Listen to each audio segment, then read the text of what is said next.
Yeah, that looks fine. All right. All right. Excellent. Thank you. Thank you. Yes. All right, so this is something I've been talking about for a long time with Bruce. And I'll just be honest with you guys. I've been wanting to do this because things are going to shit, quite frankly. And I don't know, man. I think this is the only way forward is to have talks like this, put them out for other people who think like us and are what I would consider right thinking, right? To kind of get a grasp of themselves and of the world and behave accordingly. So, yeah. The first topic that I chose, and I think is one of the most important topics, is pride and ego. We're going to discuss pride and ego, but as it relates to everything, right? As it relates to all the events that go on and all the things that we see, and all the things that are happening. So, yeah. Does anyone want to start with anything? You want to quickly go over ground rules, the hosts and their job on keeping things on topic? All right, so yeah. So the ground rules are basically we're gonna follow, and I didn't get them printed out for you guys because I didn't ask my wife to do it. Right? She has a printer. But it's the rules on debate.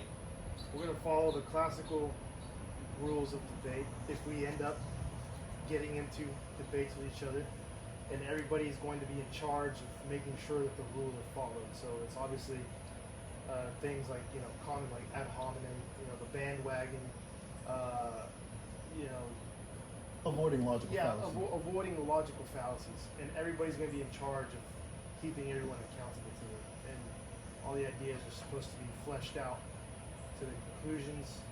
And we may agree on most things because we're all friends and we all think very similarly, but we may disagree on the deeper meanings or the deeper, I guess, cause and effects of certain concepts and stuff like that. Right? So, yeah. So, anything else, Kevin? I think that about covers it. I would recommend if you guys happen to have anything to write notes on, there will be interruptions. That's the name of the game with these types of things. And if you've got a point, you don't want to lose it when we finally get back to it in 2-3 minutes. So. Yeah, so I if did you, bring it up. you did? You want to go get it? Yeah. Alright, go get it. In terms of how structured we want things to be, are you against bathroom breaks? Just getting up and going and grabbing something real I quick mean, or whatever? it would be cool if y'all didn't go grab stuff that you didn't obviously need to do, right? Like, stuck around. So, if you're over here trying to go get the M&Ms that I mentioned in the pantry, obviously, not cool, right? So, yeah, no, just, if you gotta use the restroom, just stop it and do all that. Do we need to stop it? Yeah, I think one person should be able to just go. No, well, I mean, Without- they can go, right? But, no, I guess you're right, we don't need to stop it. Yeah. Outside of it suddenly raining really hard, I don't think there's much reason we have for stopping entirely. I don't think it's gonna start raining really hard. I don't think so either, but This is how it was all day yesterday. yeah. Just in the line of discussion and debating, obviously I've been in debates before where it does get heated and people do need a couple of minutes to break away, regather their thoughts, and settle down Yeah. because they get so heated. I just feel like that's the only time that I think that a break would be necessary and Yeah, beneficial as a group. As No, a well, group. the point. Okay, so here's the point, dude. Like the whole point of people keeping you accountable is you want to follow passive logic, and if things are getting heated, you're probably Straight from the logic. you've already strayed from the logical. Yeah, you're already within the logical fallacies. I think it might come to heads sometimes, but I think that's going to be the job of whoever's moderator for that discussion to kind of catch the early warning signs that we're headed in that path and try to take a break real quick. And in my experience with these types of debates and everything, it usually just comes down to, well, can you better explain your positions? Because sometimes a lot of this just stems from a misunderstanding of what one word might mean to one person and what it means for someone else. And now you've got this weird disconnect, and now you're arguing in these two directions, and the heat escalates at that point. So, it would behoove us not to get to that emotional state, right? That's not what this is about. We're not trying to force other people into our views. We're discussing our views, internalizing other people's views, and kind of seeing things in a more holistic sense than you would otherwise be able to think of yourself. That's the beauty of being able to discuss these types of things with a group of people, especially because a lot of times you run into a lot of people in your life, and their eyes gloss over this, and you try to bring up anything beyond sports or celebrities or whatever. So, if you need a time to just chill out and listen, by all means. If you've got a question, hold on to it, keep it in the back pocket. It might be answered, and if it's not, ask. Yeah. All right. So, pride and ego. Kick us off.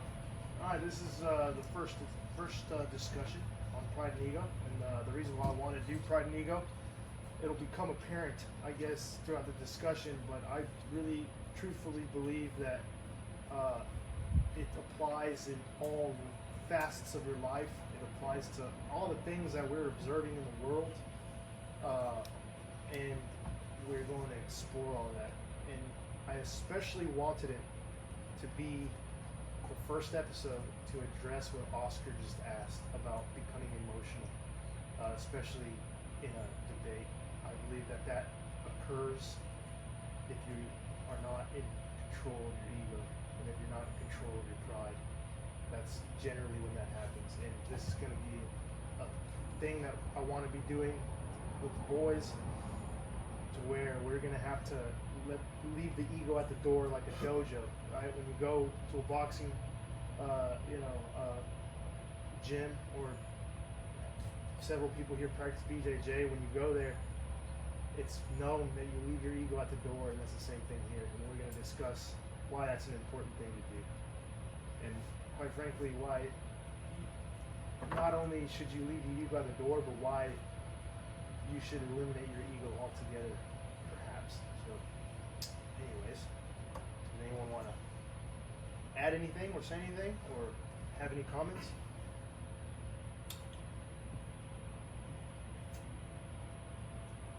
If no one's got anything, I think the easiest place to start is ego. What is ego to you guys? What is the ego? Can I go? Go ahead. Go. All right. So for me, ego. There's a saying that I have always correlate with ego, which is the devil's favorite sin is vanity. So having vanity and thinking that you're the greatest, or thinking that your ideas are more superior than anybody else, I feel exactly what it means. That's why it's the devil's favorite sin, because you're disregarding everyone's ideology, everyone's thought process, everyone's idea, and you're kind of essentially becoming very, very, what's the word, narcissistic Egotistical. and egotistical. And I feel like that's the best way to define what ego is, at least for me. Okay. Yeah, I think that's really good. I was going to say it's the overimportance of self, or the self-importance, self-entitlement. That's what. Yeah. Anyone else? I'm sitting here thinking, are you important? You know, should you think that you're important? You know, as far as like the decisions that you make, does there need to be a little bit of ego involved with more discernment? Is that what ego death is? I mean, Right? The Right. complete lack of self-importance, is that what that means, perhaps? Right? Like, we are important. Right. but we're not important in the way that we're told to believe we are. You know, we're told we're important because everybody's so unique, and take pride in your differences, and take pride in this, and be who you want to be, and live for no one but you, and you know, hot girl summer and white boy winter or whatever. You know, I mean, that's what it is. It's all about just doing you and the importance of self, and nobody's gonna do you except for you. Self-serving. The ego is self-serving, right? Yeah. It's more synonymous with the concept of I. And usually that starts going from the ages like maybe from birth until like 4. When you look in the mirror for the first time, all children go through, I want to say just egoism, where they're the most important thing. An ego birth, Yeah. in a sense. The ego birth. The thing is, it's like it's quite natural. So, like, I think you mentioned at the beginning where you say you leave your ego at the door. It's like that's not really entirely true. Yeah. When it comes to like mixed martial arts, plenty of people they still bring it in. It's just, Well, I don't see it it's a happening. rule, right? Like, Yeah. Isn't that a dojo rule? Yeah, but to it leave- doesn't. It doesn't necessarily happen. No, I mean, it but- seems just unrealistic. Right. You Yeah. think? Do you think it's unrealistic? Like, you don't think anybody? It's something you should aspire to. I don't think you can have competition without ego, Yeah, and I don't that's- think you can really help Interesting. sharpen each other. You really think that you can't have competition without? I think you can have a very healthy, strong ego. That's why I said if you apply like some Right. discernment Yeah, with your that's what decision I was thinking. Like, I don't think ego is all the negative. That's how- Like, you don't want to feel like a loser all the Right. time It's important to without feel having any important. pride But in then yourself. it's you because know? it's synonymous with your self-esteem. Yeah. If you have low self-esteem, you know, and then that has to work in conjunction with like self-interest. So do you think that confidence? What is confidence then? But there's you have to separate. I wouldn't say ego, but pride from. Yeah, being that's perceived it. as being, That's, like, I think, arrogant. the next point we should get to here is we've all kind of Well, discussed well, what we think ego is. Hold on. Well, we haven't. You and I haven't said Well, what we think it is. So sure enough. I think that ego is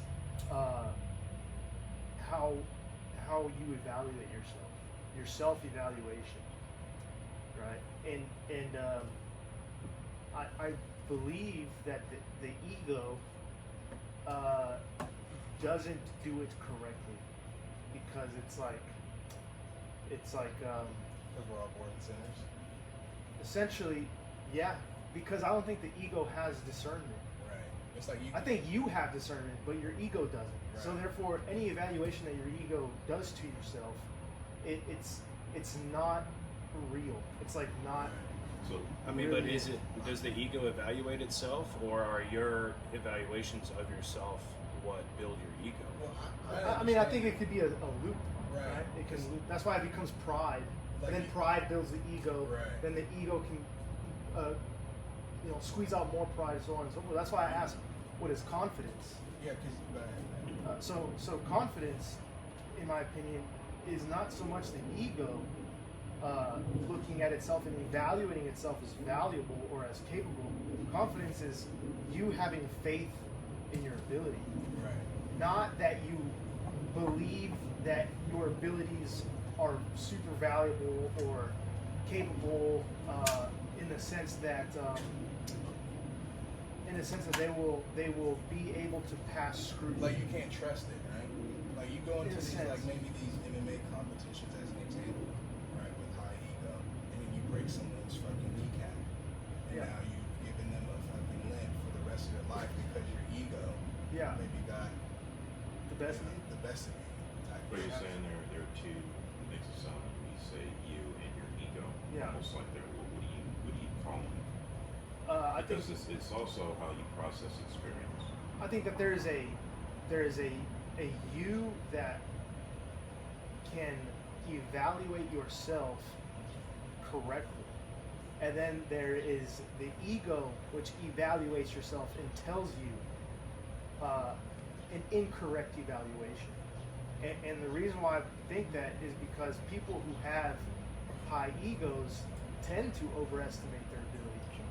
But people who don't have an ego can correctly evaluate and estimate their ability. So is that going from the outside in or the inside out? I think that's. What do you mean, like the evaluation? Is it? Sure, because you can Well, be around a lot the of ego's people. both, but I don't think anyone in this group is there to, boost, say like each other's ego. I mean, I think we're all trying to. I think it can occur though. Yeah, of course. It- So Yeah, we're trying to- But it's not because I'm trying to boost your ego. It's because your ego is trying to boost itself. It feeds itself. Yeah, because when we talk, you temper with humility. Yeah. Self-evaluation without, say, like the illusion coming into place, and it's all ways how you process like experience, right? It's always the memory of an experience that you have to process. Yeah. How you process the environment. Right. Because what you said, if someone shies further from ego, then there also could be problems. Like someone could be too submissive. Well, or- of course, but that's like a parabolic graph. yeah, right, with so- Donning-Kruger effect. Yeah, kind of like a Dunning-Kruger graph, right? Where you can either be on this end where you absolutely have a horrible amount of self-confidence, Yeah. and then you have a really high ego and your self-confidence is through the roof, but it's not true. It's a wrong self-evaluation, and then you've gone through ego death, Yeah. and your self-confidence is high, but it's not a lie. Like, It's high in where you're proficient. yeah, it's high in where it needs to be high, and you understand, where it's not, right? Like, in my opinion, it's as if like you can tell the truth about yourself, and the ego can't tell the truth about itself. Yeah, it's. I think we had that discussion. I told you I learned that from watching Transformers. No, Yeah, really, the yeah. guy who Peter Cullen, he's like, when he says, "Well, what kind of leader do you want to be?" He's like, "Well, can you be strong enough to be gentle?" Yeah, He's like, "It's that balance." It's the idea of meekness. Yeah, yeah. but Well, not. Can you complete. be that with an ego? I think it's hard to be It's- that without any ego, though. Because it's natural. That's why it's so difficult. But what's natural is not good. It's like, how do you, let's say, If as you're- a crazy, like, Jesus, do you think Jesus had an ego? No, I don't think Jesus had an You ego. don't think he I had don't think- any ego? I don't think Jesus had an ego at all. An ego at all. Well, that's the thing. What That's they why he say. couldn't become prideful. Right, but he was also, like, speaking with authority. Because he's He- confident. He knew he I was disagree. that Exactly. guy. I disagree. He knew his evaluation is correct, but he didn't like. I think. there- The let me ego is just what say- makes you prideful. I agree think. with Let you. me just say that Jesus very well could have become prideful. But he was perfect. He was perfect because he was tempted by all of the sins and refused them all. Yeah. So how can you be tempted by pride if you're not able to become prideful? Well, that's why he didn't become prideful. I know, but that's what I'm saying. But that's why I'm saying that Jesus had an ego. He had the healthiest of No, no, no. egos. No. He knew his capability. I Let totally me finish, disagree. please. Yeah, go ahead. He knew he was fully aware of his capabilities. He was proficient in everything because he's the Lord and Savior. So his ego was as healthy as it could be, and that's why he was able to withstand the temptation of pride. But he was still susceptible to pride. He was susceptible to all of the sins, but he refused them all. I think semantically here, right? Yeah. The question becomes: is a rock immune to poison? Yeah, exactly. Is that a Yeah, question you it's- even bother asking? Yeah.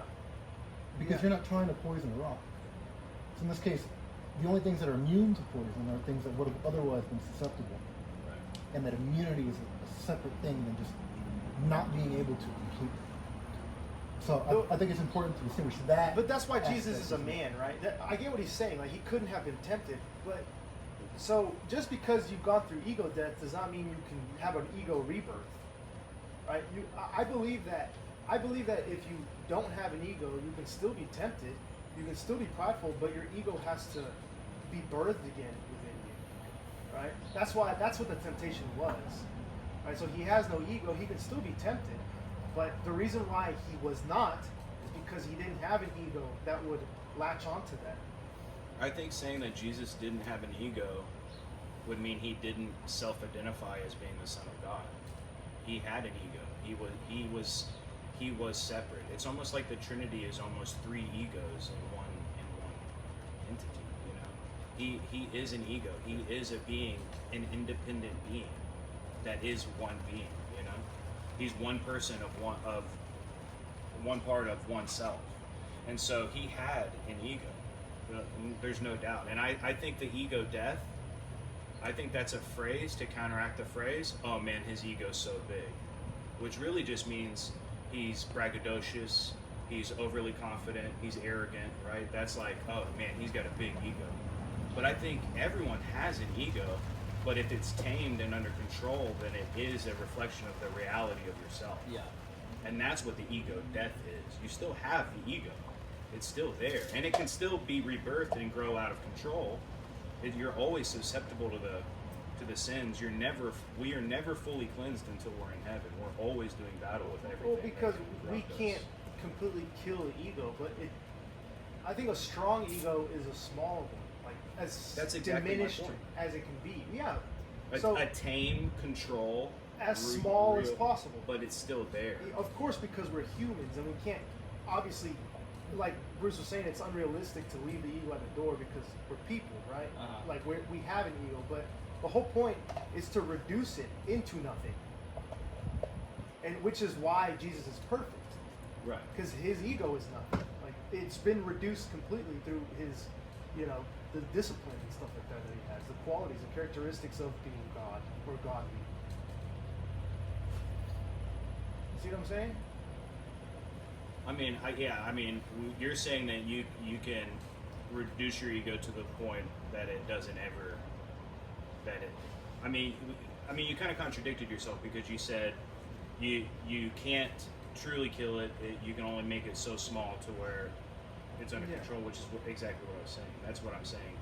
Jesus had, and I'm saying that should be our goal as people, to have perfectly well tamed and realistic egos. So that well, we're I mean, not. I guess I could see like it being like really really small, but I can also see him not having one because he's perfect.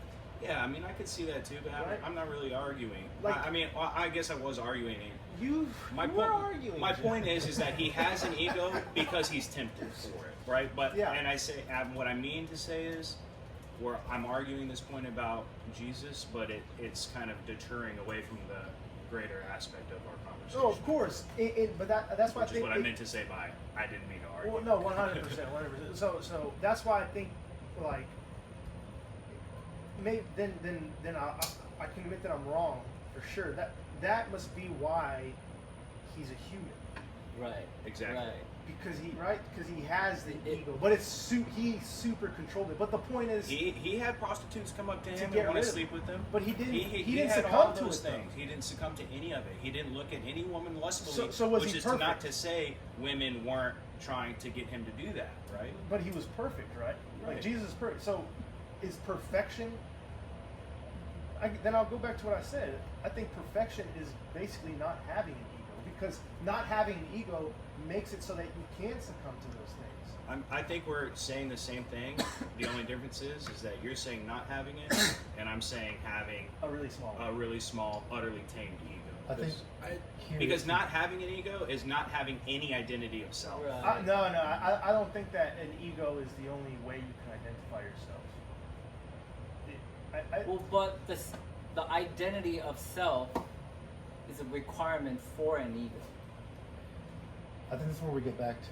Yeah, what- Again, what is the definition Yeah, of what is ego? it? Which is what we're exploring It's now. self. Correct. It's, Let's look up what the official definition. Yeah, of because the there's ego id, ego, and super ego, But- right? Like, yeah, there's what is ego and actual super ego? ego. Beyond that, I've got a little thing, and I always say this makes me probably a little bit more hardcore. Can I than read the most. Go for definition? it, go for Okay, it. a part of the mind that mediates between the conscious and the unconscious and is responsible for reality testing and a sense of personal identity.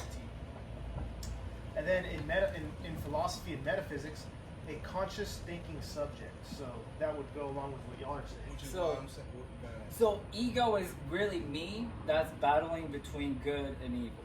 That's what it kind of sounded like. Yeah, because it's like the unconscious and unconscious. Right, Or right. subconscious. So it is a It's ego- not that derogatory.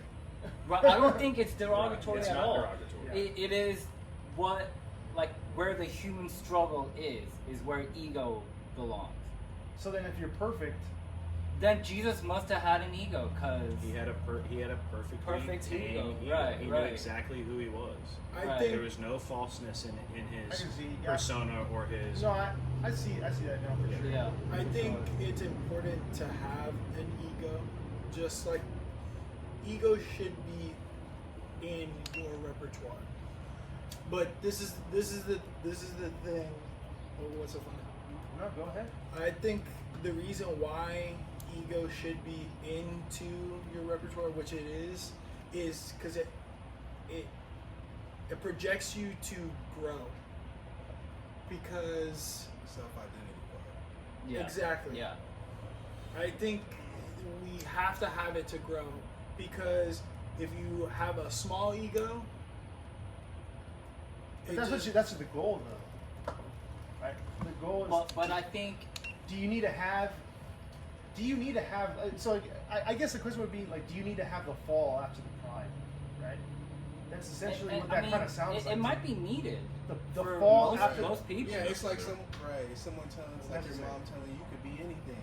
Yeah. And you try to be everything. You jump off the second story. Or you try to do fly. it and you realize that you can't do it. Yeah. You know, you reflect on that and you kind of know your lane and you Yeah. know that, you know, Yeah. It's maybe important I can't do these things. to know things that you need to grow are also harmful in great effects, right? Right. Water. Plants need water to grow. What happens when you drown that? Too much. Yeah. And, Yeah. Right. So, We provide too much shade. Yeah. Even then, the plant finds a way. finds its way to Finds its way. until it can't, dies out, right? But then you've got a misgrown plant. What do you mean? Well, when it's got too much shade, right? Less leaves and Oh, it's it more long. warps. Yeah, it It warps. warps. It warps itself. Right? It's not an like trees ideal. will grow Well, like. that's like saying it's not growing.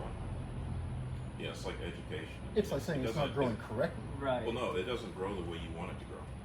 Correct. It grows. It's gonna be unaesthetic. Bruce. Have you seen a tree growing That's like like saying, this? well, that's a very ugly. He's- That's he's- a very ugly tree because it didn't grow the way I want it to grow. But expand Yeah. on what you said about education.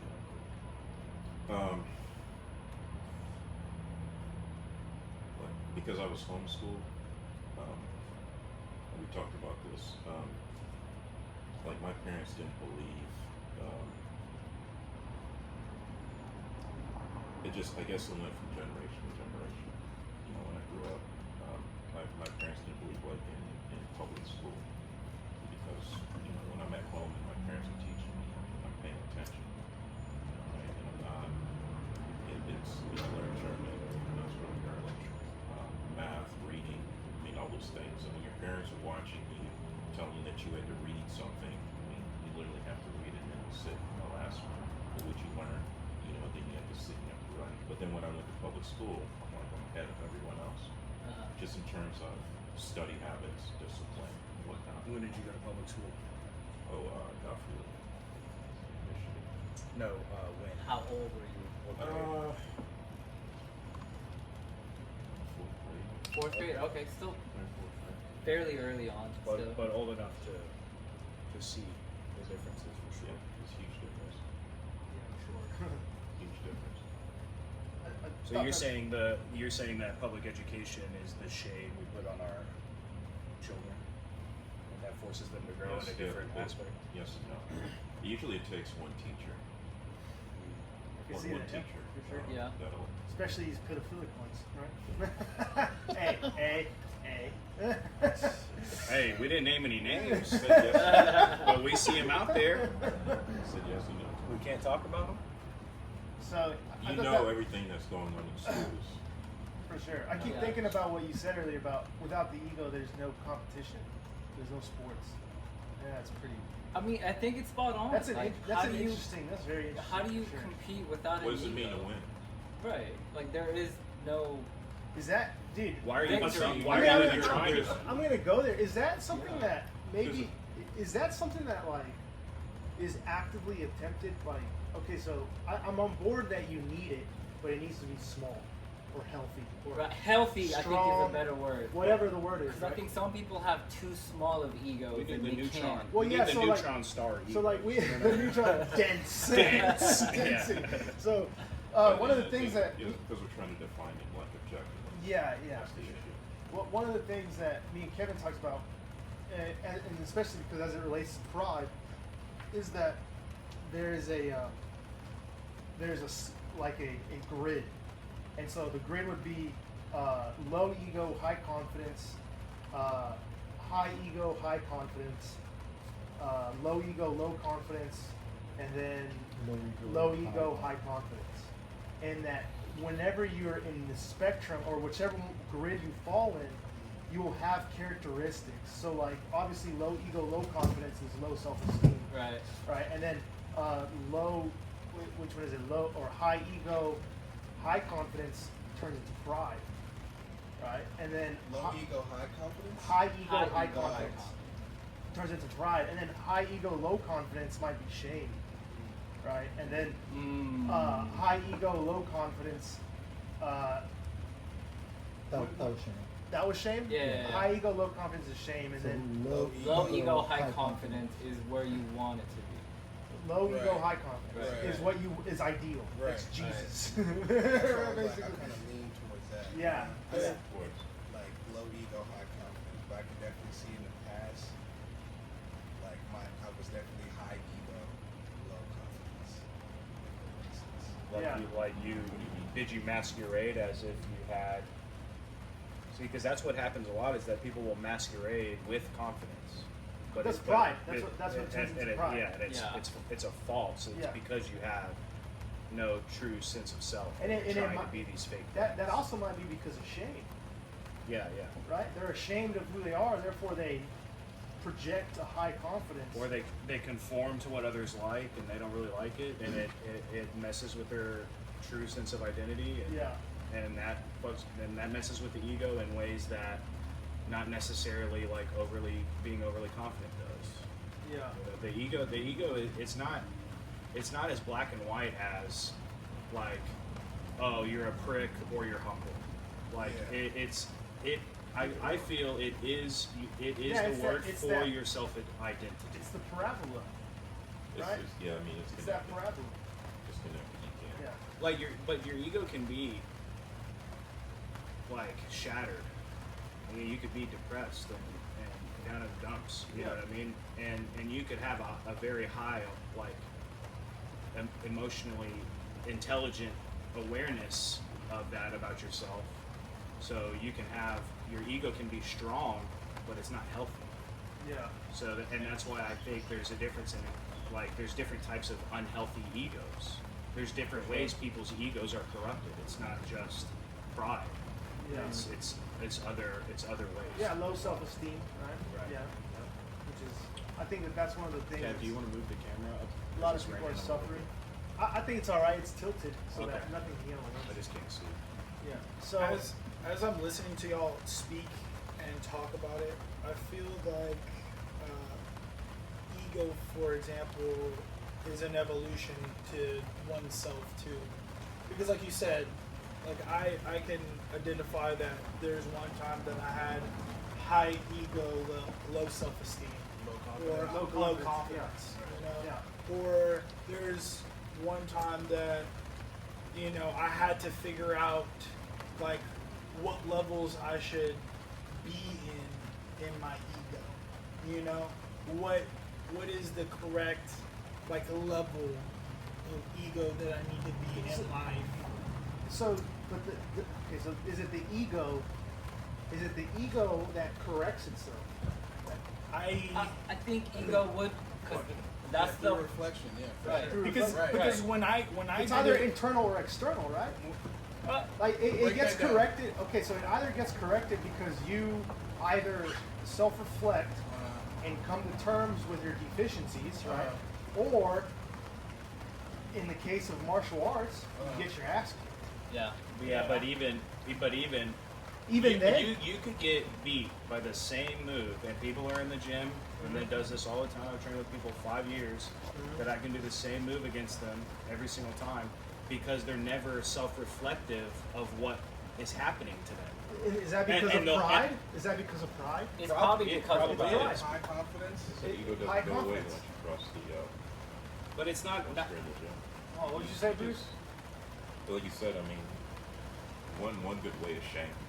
Shame, dude. Yeah, you shame. Either it's personal, you shame yourself, or I think that if your ego's too high, though, it responds to shame with pride. yeah, Like the ego becomes prideful to defend itself from feeling shame. So I mean, like, one way That's a really good point. That's a really good point. yeah, it's hard To be because honest. it's I read it a long time ago. It's easy, like it was easy for me to say no, I don't have an ego. Yeah. But like I didn't. Well, I have a very small ego, but when you self-reflect, my ego's it's bigger than I thought it was. Yeah. Yeah. Because in jiu-jitsu, I focus on weight distribution, and this is a term called connection. Right. So when I go roll, I work on those two specific things, and I'm always on defense. Right. They'll Yeah. let people get on top. You can try to give them arm bars, give them everything. Right. Yes, it bothered me like a lot. That's how you know you have an ego. Because Yeah. I'm wrestling with it. Yeah.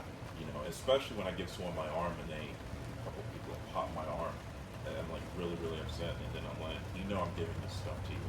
Yeah. I can't tell you how difficult it is. But just don't like wrestling with it. It's like, yeah, dude, Nick was a lot bigger than I thought it was. Yeah, but A lot bigger. But is that your ego, or is that you simply being upset that someone's taking advantage of your? no, that's one because it's intentional. Two, I'm confronting I see. how big. No, because where because I'm at. if it was the ego, right? Wouldn't he be upset? I guess That he in his own inability. that he's instead not as of- important as he thought he was. No. Is that someone else is taking advantage of a situation? If you're mad at someone taking advantage of a situation, I don't think that's your ego. No, I'm not mad. That wouldn't be me being upset because I did Yeah. it intentionally. Well, You No, just- he's it's- talking about his arm the guy did it maybe a little too hard, got a little too excited, cranked it a little too hard. Yeah, because they're and being. his reaction is, all right, well now it's almost like I'm going to get him back type reaction. Right? That's what I'm wrestling against. Right, But you know, I'm a right. black belt. Yeah. He's a white belt. You know, But it's is that different. so? Again, is that you? Is that your ego, or is that you being upset that someone took advantage of your attempt to try to teach them? Your ego I- facilitates Well, that. Your you're ego right. Yeah, facilitates and let me that. say Okay. this too, No, I because can agree with that. just coming from the white belt perspective, you know, he might not, and I'm a purple belt, but he might not. His mind is not. Oh, I'm gonna. It might have been. It Yeah. might have been. Oh, I'm gonna really get this guy. Bro, Bruce killed Oh, I his got his arm. arm. You know, but honestly, he's probably so worked up in his own ego and his own Yeah. self and in what he's doing that he's not even thinking about Bruce in any grander aspect than what in the moment they're doing it. I see. But we talked about this. It's vulnerability. Yeah, vulnerability. You It's have to. vulnerability. I'm putting So- myself in a vulnerable position. So then, Yeah. why would you That's think exactly that? what it Oh, is. I see. And then you couldn't handle the results. Then your ego. He, No, he what he's handled it, saying- but he Like was I said. wrestling with Right. it. Yeah. I did it intentionally. I see. But when you, it's like processing. Like I said, the brain's not wired for long-term thinking. Yeah. It's completely wired for short-term. Yeah. So I mean, I can anticipate. I try to anticipate how we feel. You know, if I just go through there and let everyone submit. Yeah. You know, it's like you. I go to University of Texas, Dallas, and I mean, I'll debate with people who know more than I am. But it's not a debate. It's me. Just I want to learn. Right. You know, like when we talk to each other, Yeah, like right. our conversations go for so long because we're both trying to learn from each other. No, of course. We're not trying to push our point of view, but it's 100%. like it's like that narrative you have with yourself. You know, because literally I'm trying to like connection and weight distribution is like a huge part of jiu-jitsu. And that, It's I guess, that something kind of nobody studies. goes back to what he was saying about: is it necessary to have an ego to learn? Yeah, because there's strength and vulnerability, You don't think conscious maybe, vulnerability. No, Yeah. cause from Go what I ahead, understand, Let I'm Deion saying, you don't think maybe we all at one point in time were high ego? Of course. and low confidence, and then did a reanalyzation of it and kind of put balance into that. Yeah, no, I think so too. But like I think Bruce hinted earlier that through a series of internal and external processes that happened, right? It's not just purely off of self-reflection. It's also because what you were highly confident in was not able to pass scrutiny. Yeah, yeah. And sports is a perfect example of that. Like sports is a competition of scrutiny almost, right? Like of your performance and your ability to perform. Right. Yeah, if And- you want to parse out like sports and you're talking about like collectively individual sports like tennis, where the ego most likely would be higher. Yeah. I You think have other so. sports like baseball and like football Right, where team you have sports. that Yeah, culture. Right. Yeah, Right. yeah. All the high egos from the mid egos, fluctuating egos to like the low egos, right? Because I'm a Michigan fan, obviously, and the first thing Obviously. the first thing you focus on is culture. Yeah. Yeah. Like Harbaugh came to that school, he emphasized like culture. Like, Yeah. we function as a team. No one is more important than the other person who won a national championship. And One of I- their players got hurt, and then the first thing you notice is like everyone, all 80 players on the team are like standing around him. Yeah. And I think that's part of the reason, because that's a great way to battle people's individual egos, is remind them that they're not doing that. You could be the greatest quarterback in the world, but if you get tackled or pop a hamstring or throw out your bicep, you're done. It's bigger than you. So And then, what about the idea then? Okay, if the ego is important to learn, why do dojos suggest to leave it at the door? because they're This because there's the reality of what the ego is, and then there's the social aspect of it, where it's like, don't come in here thinking you know everything. Right.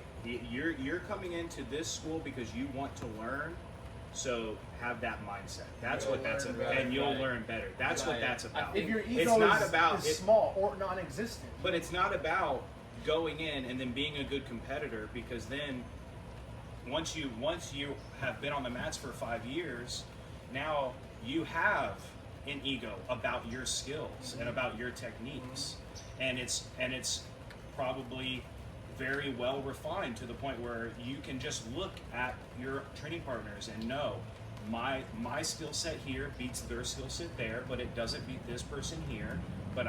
And so that's what having a healthy ego is. But instead of using it on jiu-jitsu techniques, you're using it on yourself and your emotional reactions to things.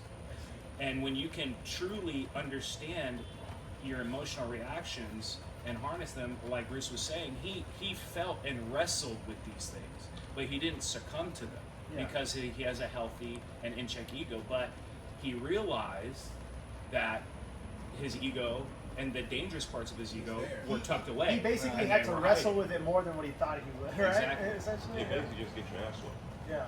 That's all. That's what it said. Yeah. Ones that come in there and you leave your ego at the door. Danaher says that's just ridiculous. It's just Yeah. that's not. You That's get not gonna you happen. get your false ego beat People out will, of you. Yeah. if you're in alliance, then people will They more have- than happy keep it in check. They have enforcers. I see. that Yeah, no, will I get your ass know. beat. I know they I've seen like that. one girl was her first day. One kid had snapped her arm. Yeah, snapped her arm. It was like first day of class. And he was colored belt. No, he was a wrestler, but like a white belt, really athletic. Yeah. He sent the Lions out. Yeah. He Damn. put him in check very, very quickly. And then the instructor, hey, when you come here, you don't do that. He didn't call him out, but he kind of knew. Bruce rode with him. He had tapped him like 6 or 7 times. I mean- he put him with all the brown and black. So let Oh, me I've ask had my- a question. Let me ask a Go question. ahead. What does it look like then if someone has no ego at all? Like not diminished, but zero. What does zero ego look like? This is on the mats. This is what it looks like. No, not on the mat. Oh, I guess In you can general, relate to but- in general, but Give on us the map. Yeah, on the mats, they answer any and all questions asked of them. and they ask any and all questions that come to their mind. They're humble in all regard, but they're confident in what they know and what they can do. So you can be confident with a zero ego. With zero ego. I think, yeah, because like I said, it's not That's having what I was- zero. that's It's what not. I- It's not having zero. It's having. It- That's, it's- that's it's- why I'm. That's yeah. why I'm asking. Yeah, it just depends on how you define it. Well, I mean, so like obviously the definition. Absolutely. Yeah, the definition obviously is essentially how you're evaluating your evaluation of Well, do you yourself. know anyone like that? I know someone like that. Well, of course not, but I know someone like that. The guy I was telling you about. Very quiet kid. Yeah. Always apologizing. Very, Meek. yeah, very meek. You Yeah. know, and it's like, he said he's having a discussion with his girlfriend, and I guess she's walking all over him. And I said, I think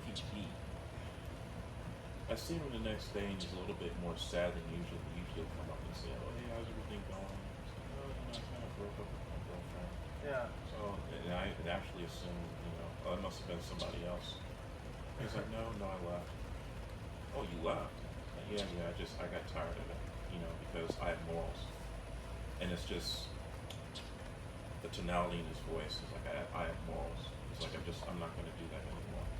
So you think someone is meek and is quiet, So But of strong. the character. the very strong character. I re-looked at the dictionary and I missed the very first definition. I missed that one because it was like tucked away at the top and then it gives a big paragraph. And it says a person's sense of self-esteem or self-importance. Right. And that's why I think everybody has an ego. So that's why when dojos say, and like there's a difference in having an ego and being egotistical, right? Mm-hmm. Like being egotistical is the act of having an emboldened ego and being overly confident and arrogant. That's being egotistical. It's not the same as having an ego because I think everyone has an ego. Well, of course. It's what state Of your course. ego is in. I believe that everybody has an ego, but we revert back to the OG, the original, and it's about it being small to the point where it almost doesn't exist, to where you don't have self-importance. But then it says your sense of self-esteem, which is there a difference between having self-esteem and having confidence in yourself? Are those the same thing? I If I mean, read it, it's like you rate yourself on a scale of 1 to 10. If you rate yourself 8 or 9, someone would say, well, why do you think you're 8 or 9? What do you think, Kevin? I don't think that's. I think they're different.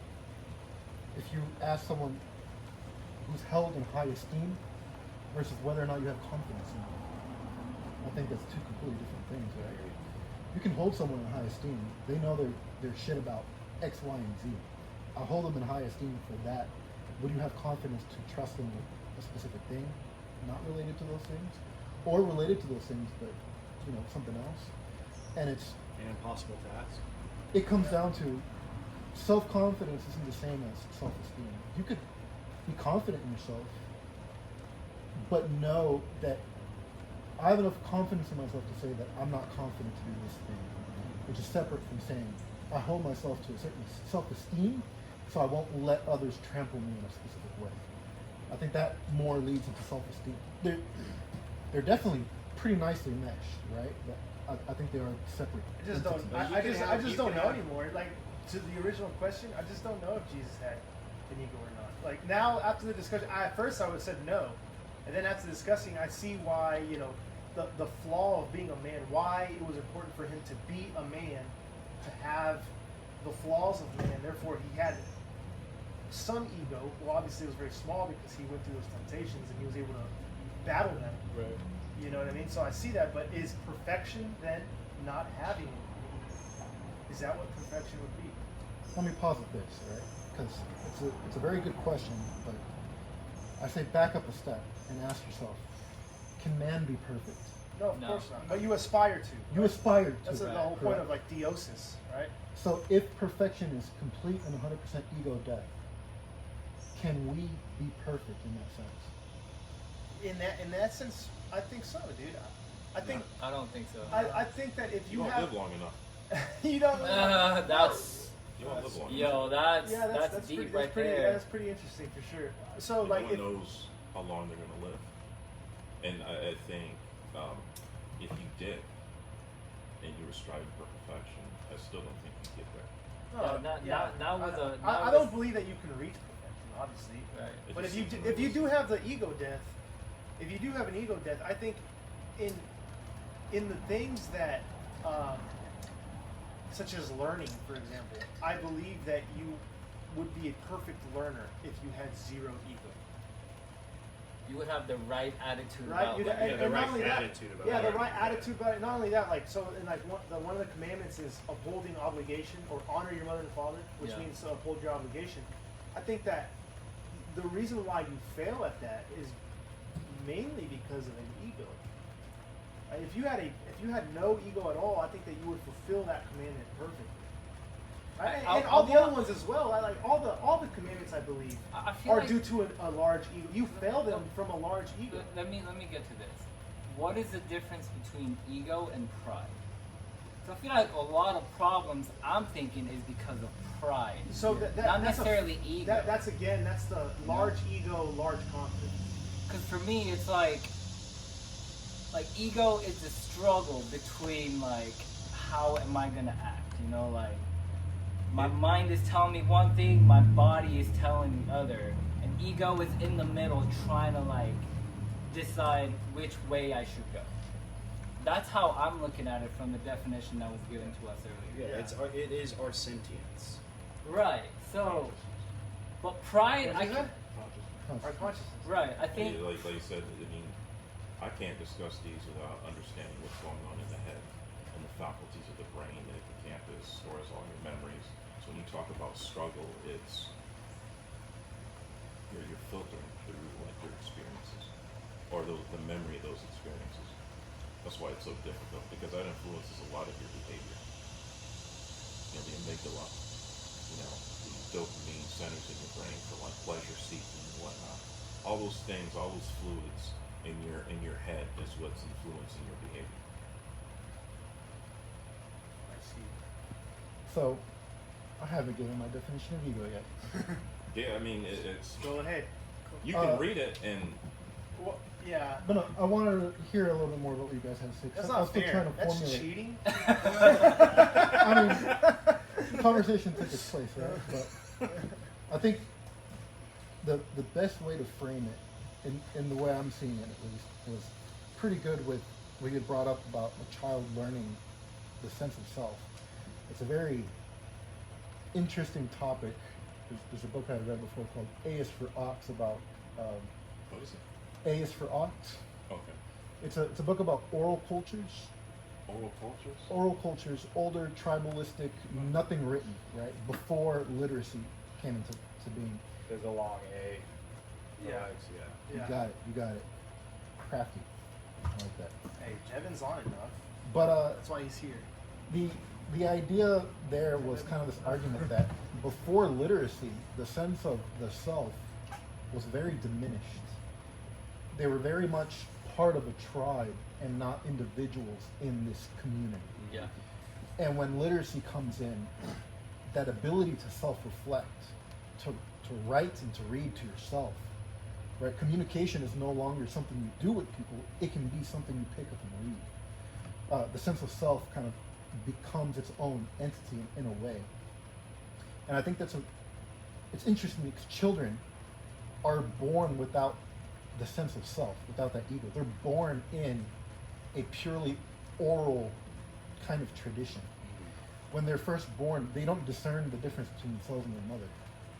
They don't know that they're separate entities, right? You mean in that culture? Not in general, Like right? that's a baseline For for a babies, human being. yes.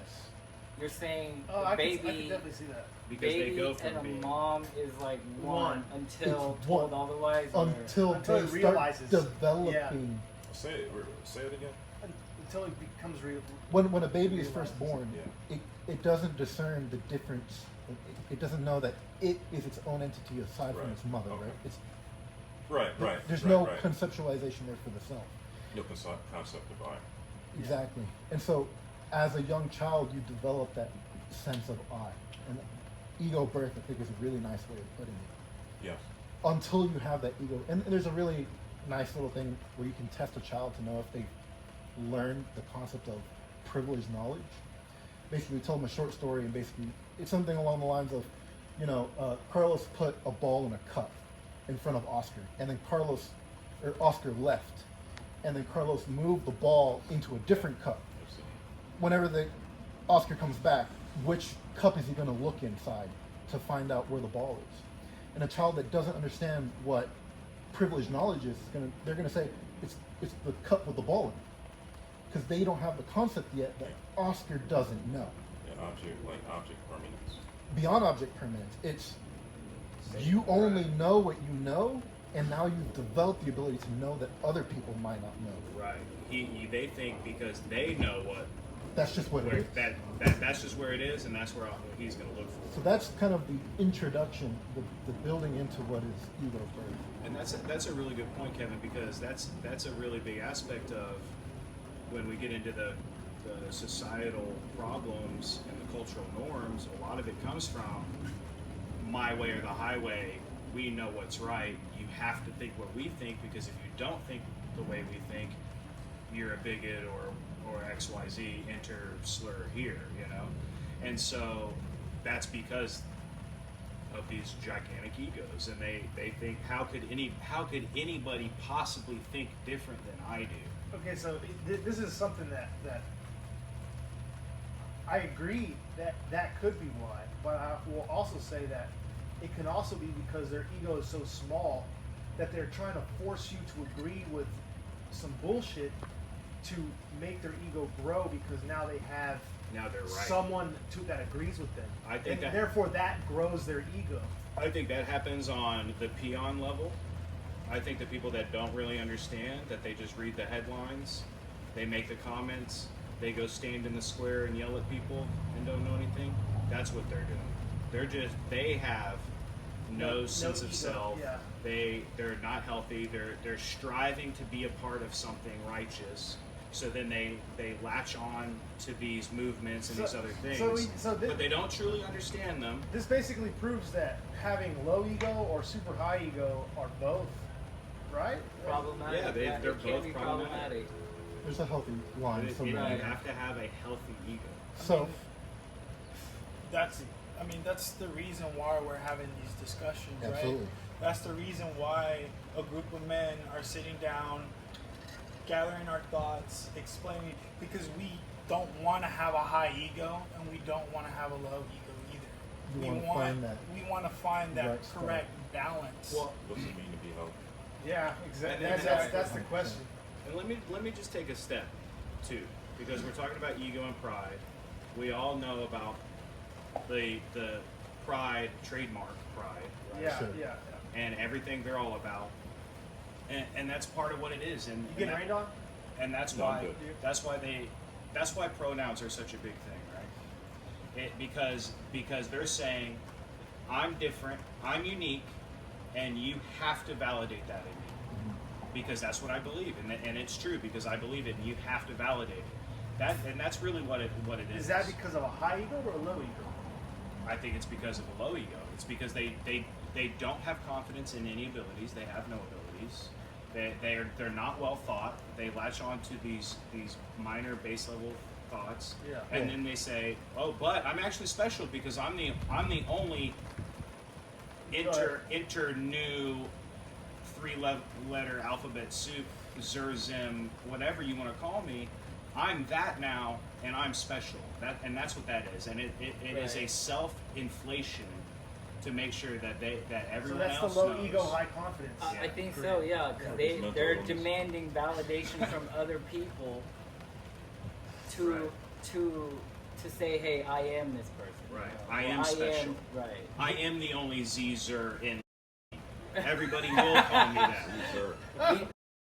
Oscar, right? Oh yeah, my bad. Well, I mean, Well, let Kevin get it. Yeah, I want Yeah, to. Well, Go ahead, I Kevin. want to know what. Kevin, Let's see what Kevin has to say. my question here was essentially, what did we decide on earlier that might have been the ideal combination? Was that not low ego, high pride? No, high confidence. High Oh, I'm confidence? sorry. No, it was Low ego, high confidence. Low ego, high confidence. Is Right. that So not right. these That words? doesn't work then. You know. So well, that's the whole point of why we're. Why we're But, here. see, God. but that's also because that infographic that we're kind of referencing, Yeah, It's that's not complete. it's not complete, and it's basing it off of the dude, we yes just or no we ego. we just thought of that like yesterday. That grid. Yeah. Like we were talking about this grid and like where pride, shame, and all those things come into play. Yeah.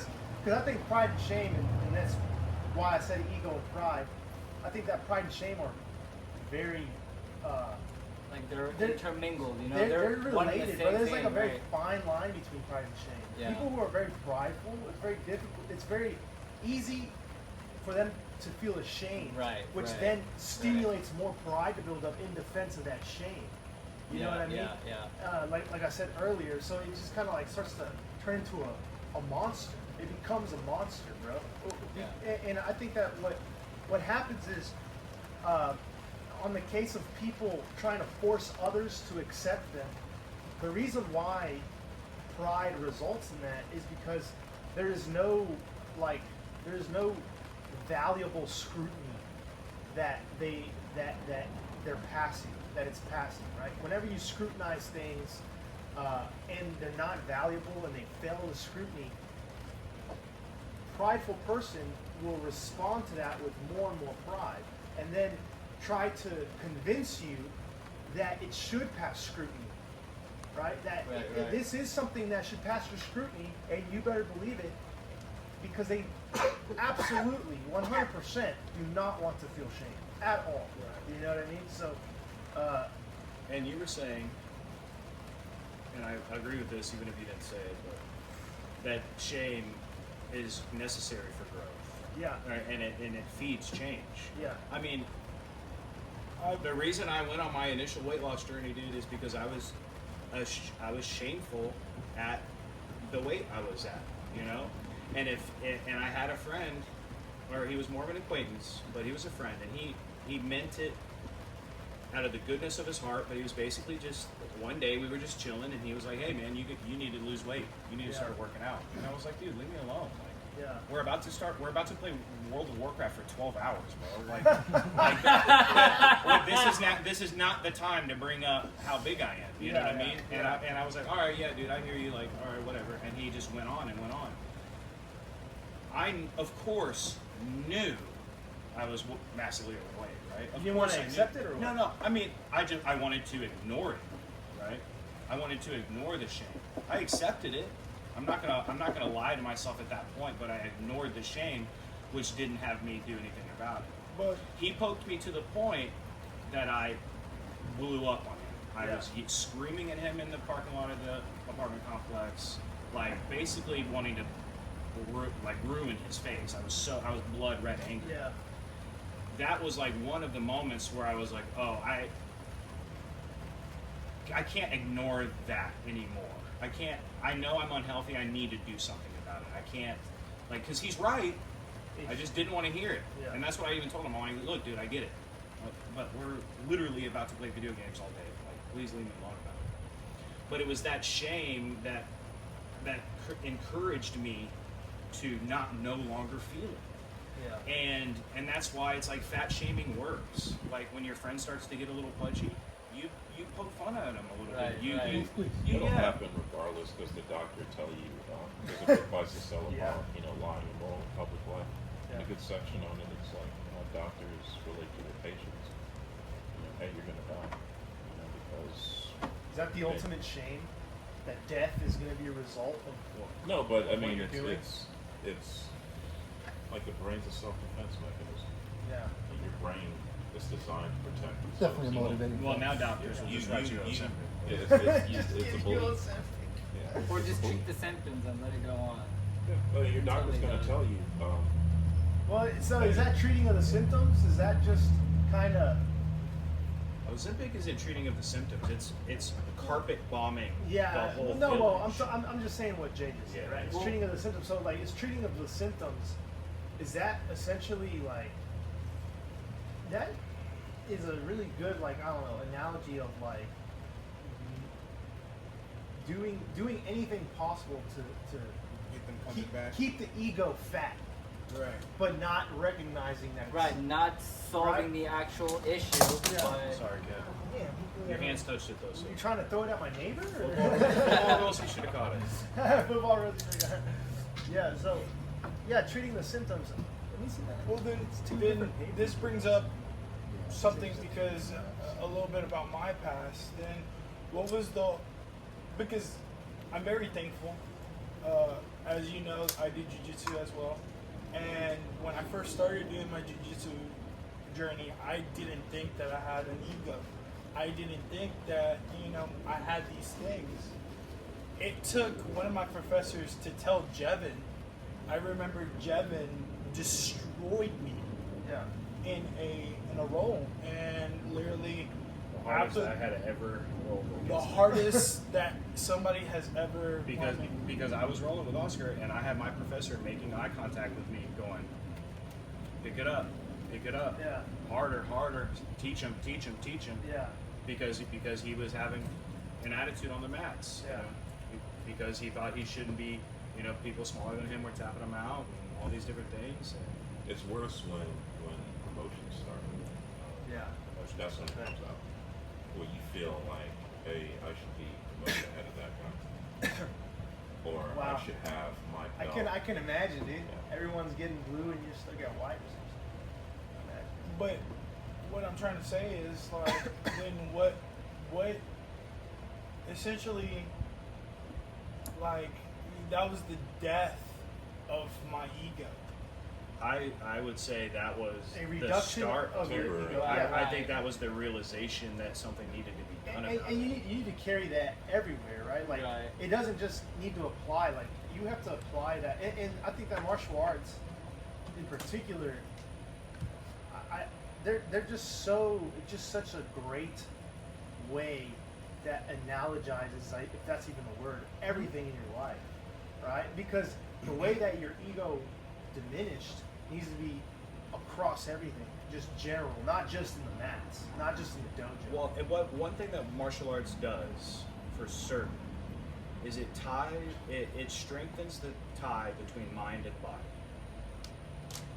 Your body kinesiology and where and how you can move and how you feel. And I know I woke up at 220 pounds this morning. I know I weigh this now. I know that if I do this, like having an awareness of your body, martial arts gives you that. When your mind and body have that sort of strong connection and relationship, you can then take that sort of recollection to the corners of your mind and to your emotions and that sort of thing, because it's almost like you know what corners to look in a different room. Yeah. And because Well put. you have a connection is strong, you can lift the weight of looking in those corners, and that's what martial arts. That's the biggest thing martial arts does for the quote unquote death of the ego.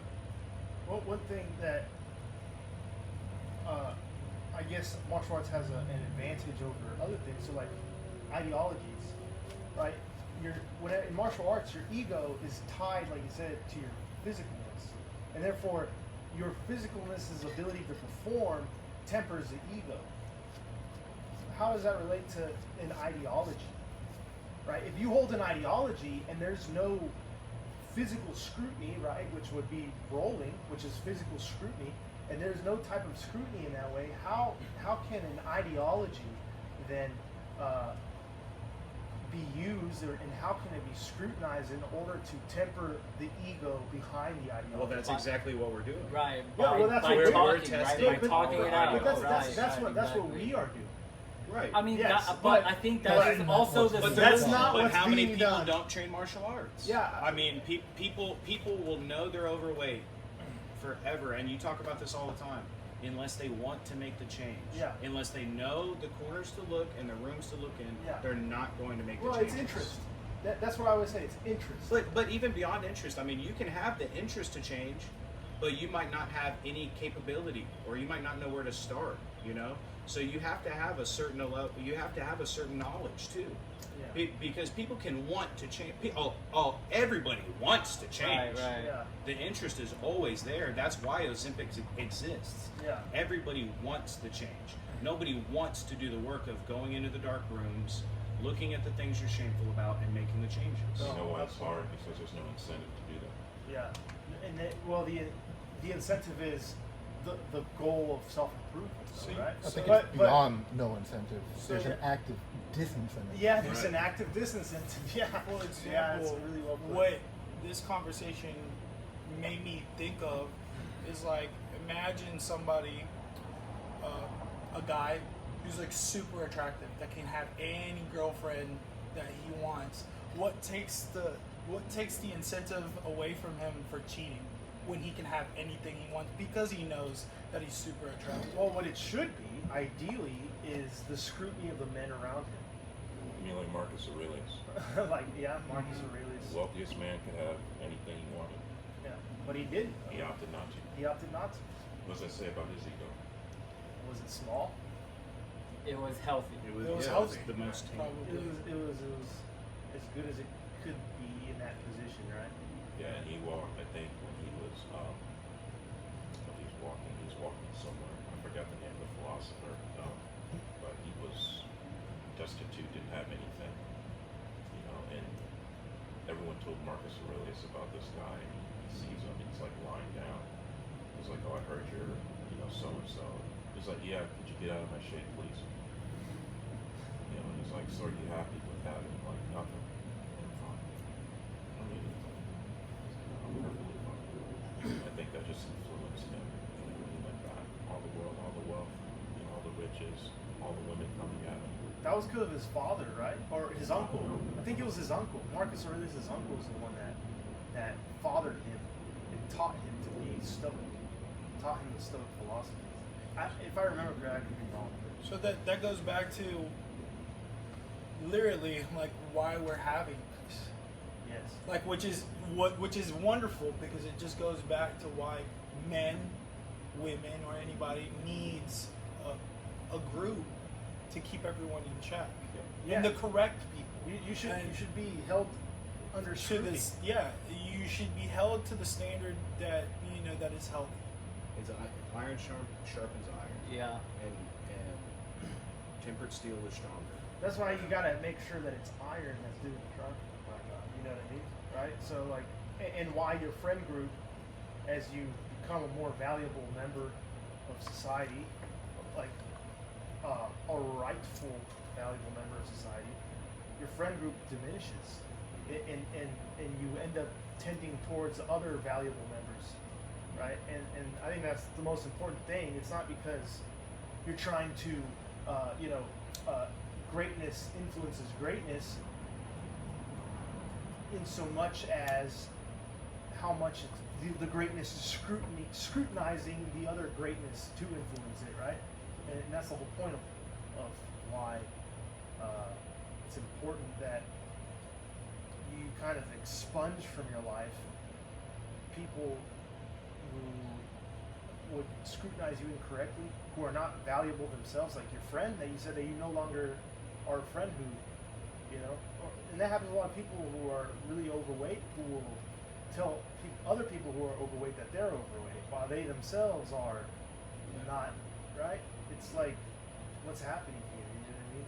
It just doesn't, it's strange, dude. That's a lot that's happening right now. That's also feeding of the ego. Well, Right? it's like don't tell me of my sin while you have a log in your eye. It's like you don't get to tell me about me when you got to worry about you, and that's why we How have far to have can the that ego. go, though? How far is that supposed to go? No, right? but it's See, it's what do you just mean by like that? it's just no. We're supposed to hold each other accountable. Yeah, of course. That's Right. not the same thing. That's exactly my question. You're answering the question right now, right? Yeah. Like, that's my question. Like, okay, if I'm really overweight and Kevin's super overweight, do I have the right to tell Kevin that he's overweight? I think you have the right to say, "Hey, Kev, we're both overweight, Yeah, Right. and we right. need to do something about it, and Yeah. we can support each other Yeah, and do it 100%. together." It's just timing. But Don't for, time- but, for you, timing. but for you to be eating a Twinkie, and be Don't like, do it "Kevin, in you're front of the fat." Thanksgiving. Right, dinner, and, you know right. what That's I'm I think that's Let where, me get your plate. yeah. I think that's where wisdom comes from. We had this talk where I said truth can be a double-edged sword. You know, Yeah, you could yeah. use it to hurt or to like bring people together. Yeah. And I think you have to be wise about how you're wielding the truth. Right. It's like, Yeah. because you can do damage with the truth. It's not even a double-edged sword. It's one of those like nunchucks with the 3. You know, that's really dangerous. Well, let me say this about that: is that the serpent in the Garden of Eden did not ever lie to Eve. Right. Well, right. he misguided. semantically- He misguided. semantically- He asked He questions of used her. semantics though Right. to Yeah, lie. but that's what I'm saying. But he asked questions of her, utilizing the truth, Right. because he knew the truth. Because you could be like God, knowing good and evil. You Yeah. know? Well, he Well, okay, so, and he said, did he really? Because she thought, because she actually lied first. She lies to the serpent because she's trying to embolden her story against him. She says that God says you'll die. X, we'll Y, die. Z, you'll die, Yeah, and we'll and the serpent, knowing the truth, says he didn't really say that, did he? Well, he and said she- you surely won't die. Right. That's what I'm saying. That's You the surely semantic won't lie, die. though, Right. because you surely will die, just not right now. Right. Right? Like he's ignoring the time. Timing. Yeah, the timing. Right? He's ignoring the time aspect of when you'll die. Right. You know what I mean? So yeah, of course, 100%. Like it's Yeah, lies and misrepresentation are Yeah. way more than just speaking false. yeah. Because at the bottom of truth is trust. Bottom of truth is trust. Absolutely. I would disagree with the earlier point. Who's earlier? When we were discussing, say you and I are both morbidly obese. Yeah. And the question was, Carlos approaches me, does he have the right to come to me and say, hey, doesn't matter if he has the right, if it's the truth. Yeah, exactly. Even if he's ignoring his own truth. Uh-huh. Now, does it matter in my case whether he says, hey, we're both overweight, or hey, you're overweight? His own sins does not absolve me of my own sins Right. in that sense, right? So I think it's important to make two clear distinctions here. If you are Carlos in this scenario, you must have the ability to self-reflect when coming to other people with these types of things. Yeah. And if you're in my position in these two things, you must have the ability to self-reflect despite them being unable to self-reflect. Right. Uh-huh. And that comes to having the healthy ego. You have a healthy enough ego to say, look, even though Carlos is massively overweight too, what he's saying to me is not wrong. Yeah. So I'm not going to get upset. Yeah. And then he needs to have a healthy enough ego to say, look, I see my friend is suffering, and I'm also suffering in the same way, so I should say something. So yeah. I think that's what because I don't know. I've heard a lot of people use the log in your eye defense to not be able to Like shame people, right? to shame them Yeah. from scrutinizing. Yeah. Or from passing judgment, right? And- And the other one is you can't pass judgment, right? Like that's another one that I constantly hear. That- If you're a Christian, you can't pass judgment. Only Right. God can judge. And but I mean, it's just a twisted, true bro. statement, but it doesn't. Well, but there's levels of judgment. Though. Right. Yeah, Right. yeah. Of course. We are not the grand judge. Yeah. We're Right. not making that judgment call. We make the judgment call of, hey, I see that you have these wrongdoings, these wrong things in your life, and you're ignoring them and do nothing about them. So I will judge you in the sense that I want nothing to do with you, and I want my people to have nothing to do with you. Right. I'm judging you in that sense. But I'm not judging you in the sense of, I know for certain you're going to hell, Right, because I right. don't know for certain, Yeah. because their Right. path is their own, Right. and then Jesus might come to them on the deathbed. Well, So that's where it says, I can judge you. Here's something that I will say: if you do that, you can, and go back to the doctor, right? The doctor telling you, hey, you're morbidly obese, you're going to die. That's basically, you're going to be on hell on earth. You're going to, you know what I mean? Like, and you can pretty well say that with good certainty with a lot of things, especially with being morbidly obese, right? I'm not judging that you're going to go to hell, but you'll experience a snippet of hell here. For sure. You know what I'm saying? And it applies, in that sense for sure. Big time. And that example is you're the one going there. Yeah, you're the one Right. going You're the one there. approaching it. Yeah. I'm the doctor. I'm here to tell you what you need to know. You're overweight. Your cholesterol's high. You'll end up with a heart attack 10, 15 years from now. These are just facts. Yeah. Whether you want to believe them or not. And it's a very indifferent type of approach. You know, I'm telling you because I care about. Well, I think in the book it's just it's making a truth claim, right? You don't know me, but you have to. The truth that I'm telling you, like I said, is predicated on trust, and this is my expertise. You know, it's like the doctor, my 600-pound life. Yeah. Oh, Dr. Nozardin or whatever. Yeah. I think that's his name. Same thing. You know, it's hey, if you don't lose, we'll pay for your surgery, but I need you to lose 25 pounds. Yeah, Right? Like, yeah. 100 pounds. Yeah.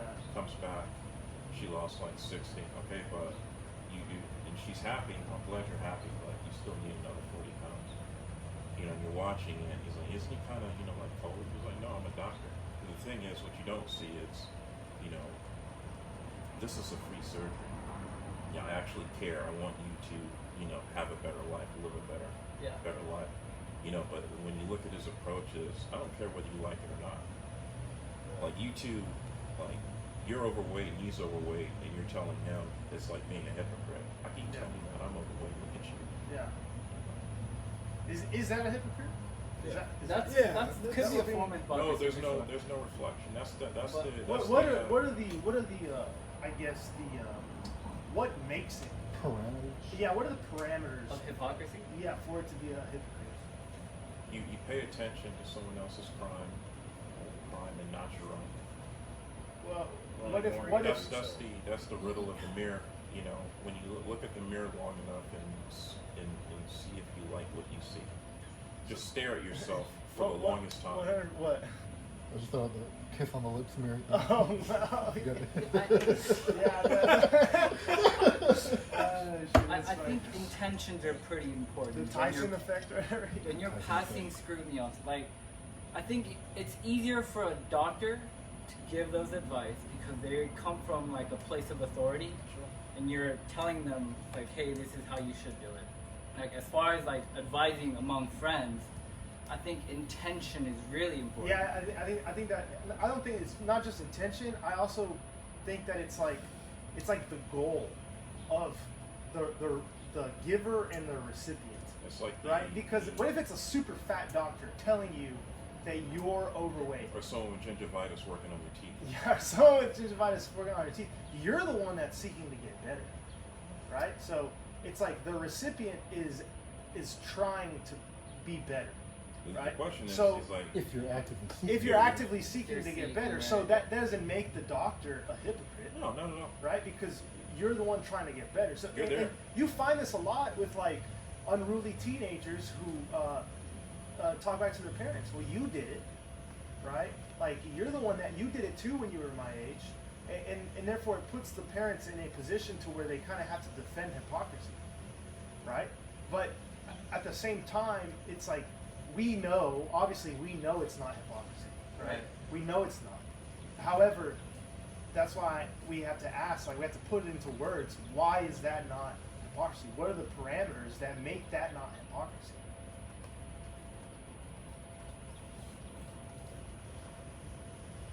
If you want to give it some thought, let's take this experiment again. Carlos and I are both obese, and I come to Carlos and I say, Carlos, you're obese, you need to lose weight. Why are you telling me that? Why am I telling you that, right? Because you think I'm ugly. So now, let's take it a little step Draining further. our resources. Carlos is You're trying- draining trying to our role play. resources. Let's say Carlos is starting to get obese, and I've been obese for years, and now I have diabetes, and now I have to take medication and insulin. And your feet are purple. Ugh. And my feet are purple. I'm fixing to lose toes. And now I come to Carlos and I tell him, Carlos, you're becoming obese. You need to do something about that. Well, your intentions are righteous because you don't want me to be like you, which is the case of parents, right? That could be the case. Or- That is the case of parents. That's the case of actually. parents, right? You want them to be better than you, right? Now, what if I didn't seek your advice? As a teenager? No, Or what if I as- didn't seek in- your advice in as a this scenario. fellow morbid obese Yeah, like citizen? I said, it's timing. And Timing. because he has diabetes, because his feet are purple, Yeah. it's like, man, I'm about to lose my feet, and I see you heading like in the same direction. If those things never happened to him, what incentive would he have to tell you? Right. You think it's a joke. I'm fat. Oh, you're fat too. Yes, Yeah. keep going back and forth. But like Yeah. I said, if he went to the doctor, But then And he it's plops my his big job to purple tell foot you, on the table. Hey, I'm sorry. Yeah. Hey, I'm sorry. You have diabetes, Yeah. stage 2 diabetes. You know, and your blood type is ragu. Your blood type is Wagyu. Yummy. You know, and you go home and you know, hey, what did the doctor say? Well, So it's essentially like the Nothing. Give me a slice of cheesecake. the intention of the giver.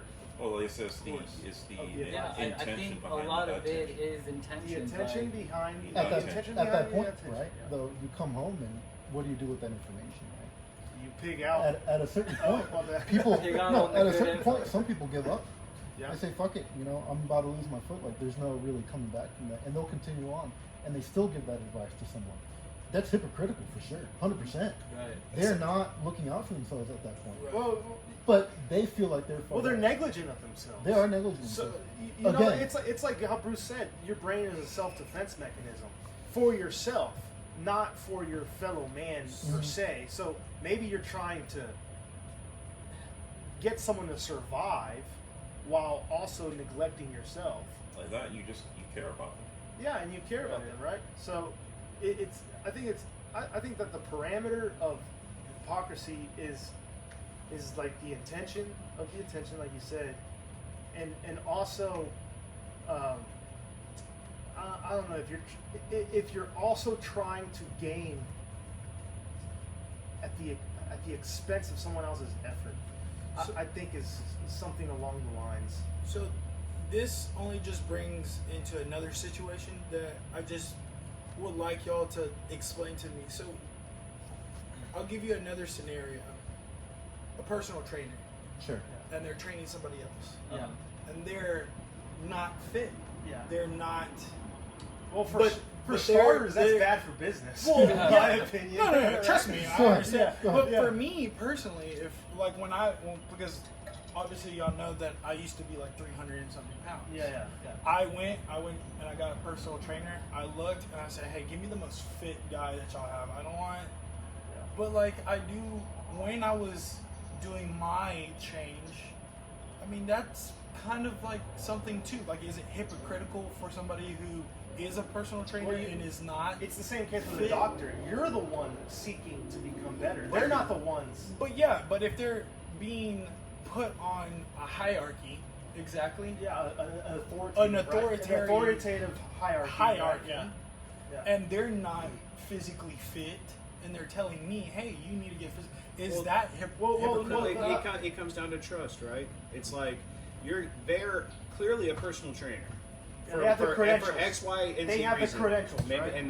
and then maybe they got 10, 15, 20, 100 people that they've worked at. But when you see them, you're going to trust them less because it doesn't look like they know what they're doing Yeah. because they're not doing it on They're themselves. not living Well, up. then But it's I'll- not. But it's It's not. like tattoo artists and crappy It, tattoos. it wouldn't be. It's not hypocrisy because you're seeking them out. Yeah, you're Yeah, seeking- yeah. If this fat person seeked you out. sought Yeah. you out Yeah, and was yeah. like, "Hey, I noticed you're overweight. I'm a personal trainer. Take my word for it. Let's work out. Follow me." That and then they're also not doing anything and not abiding by what they're telling you. Then that's a form of hypocrisy. Okay, Yeah. then That goes back. Does it matter if you're? Again, does it matter? Okay, Right? so now Yeah, I'm gonna revert this back into the ego. For example, we like you said, what is the correct level of ego, right? Like we thought about it, we made a metric of it. What if somebody who is a psychologist or somebody who has that hierarchy come to us and tell us, no, that's not the correct way to evaluate ego. Yeah. This is the correct way to evaluate ego. Then how If do you- we know that's I think Well, their if you're- intention, right? right? And, So and That's not also, hypothetical. It would have well, to be their. I mean, I'm not intent. trying to give you a hypothetical. I'm just Yeah, well, you know, I that's- understand what he's saying. It's kind of like if we have found a path, right, and someone with some type of credential, right, or an authoritative credential comes in and tries to correct our path, right, the first thing would be what is their intent behind Right. their And correction. if they're coming from a place of authority, are we seeking them out? Yeah, or are they exactly. forcing Well, themselves obviously, on but us? in this hypothetical, let's say they sought us out, right? Like we and sought so- them No, out? they sought. They They're saw forcing themselves us, yes, on us, and they right? came over here. Okay, so is their intent to, what is their intent? First of all, and the second is, I would obviously say that we should hear what they have to say, and if they are overtly using a really common logical fallacy of appealing to their authority, then I think that kind of would speak to their intent almost. Yeah, and you know what I mean? I mean, you got to So- be able to discern Yeah, you have to what they're discern. preaching is snake oil or legit medicine. You know, I mean, a lot of psychology, bro. A lot of psychology seems to kind of, it's very difficult to see if it's really the way or if it's just some give me an example. of- shit. Okay, drugs. Uh-huh. All the drugs that they prescribe, Uh-huh. Adderall, I'm Vyvanse, very good. to it. all those stuff, right? Uh-huh. So that's what I believe. A lot of the things that those medications supposedly help you with can be the disease or the symptoms can be mitigated by holistic practices like just discipline, working right. out, Yeah. stuff like that, Th- right? This goes back to like treating the symptoms rather than the core of the problem. You know? Yeah, like- of course. So are they just treating the symptoms of the core problem? But then again, in the case of the medicines, what's the intent? Is the intent to make money? Which it seems right now that is, of course, what the intent is with the overprescription of these drugs, especially whenever they're prescribing drugs that balance out the chemicals, the neurochemicals, whenever they didn't do any tests to find out what the balance of the chemicals were in the first place. And another thing is it's the laziness of parents or the way our society's set up right now. Nissa and I, we're both going to be working while we're taking care of our kids. Yeah, in the same with future. me. So that leaves the parents with less time and resources to put into our I mean, children. it's done on purpose. Oh, sure. It's absolutely right. done on No, purpose. I believe that. I genuinely Yeah, believe that. yeah. So, like, it's the setup of the society. We can say the laziness of the parents to put in more time and resources into our kids, or just put them on Adderall. Don't calm down. Put them on. You know what I'm saying? But it's not. It's also not just put them on Adderall. It's these people blindly bowing down to authority figures. Yeah, exactly. And these Right, authority right, figures right. saying this is the answer. And they're the ones Yeah. that actually need the But Adderall. They might take them on the side, dude. it's like people. No one possesses authority without those who give it to them. Like, the king is not a king without his king's guard. Yeah. If somebody can just walk into the castle and kill him, he's no longer the king. Yeah. So you have to have the people. So when y'all are talking about an authoritarian figure, I mean, y'all know me. You're not going to have any scientists come in here and tell me what to think. Yeah. It's not going to happen. You're going to have to show me, and I'm going to have to come up with my own mind. No, of course. Yeah. Of course. So, but that's why we're here, iron sharpening iron, Right. getting to the actual belief and the actual root and the truth of what these things are. Because I feel like that we can do that, and society telling us what these things are. So Society telling us that pride is a parade and something a to be movement proud of. and something Pride to be is proud something of. to be proud of, right? You know. Yeah. So let's go back again because I don't think that we've answered it. What are the parameters that make it a hypocrite? Well, let me just say this too. I think hypocrisy is a topic for another conversation.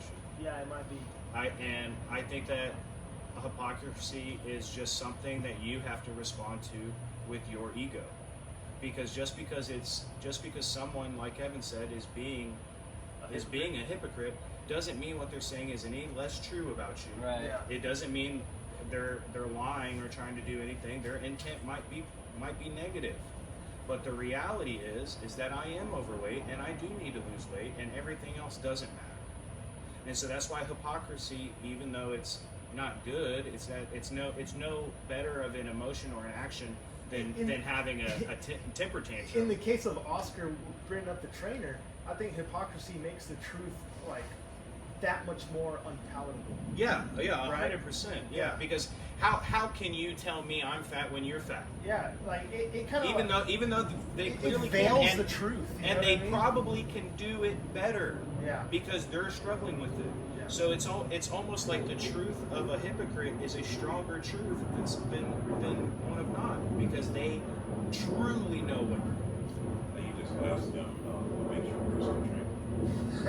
Yeah. That's all. You know, you ask what makes you a personal trainer, because when I look at you, I throw up. like, I mean, but honestly, they could have been a D1 athlete, blew out both their knees, and weren't able to change their diet habit, can't really exercise anymore, but they still have Well, all no, that's the one of the knowledge. things. you ask. I'll get a little bit more into the 'Cause you have details, to- the when you details talk- of the personal training. Yeah, when you talk Let about me give one scrutiny, point. go ahead. One point. One of the details of the personal training, which I find goes along with like what makes you a personal trainer. And I think you might even need to ask more questions. Is like whenever there's personal trainers that are clearly on steroids or clearly on enhancing drugs.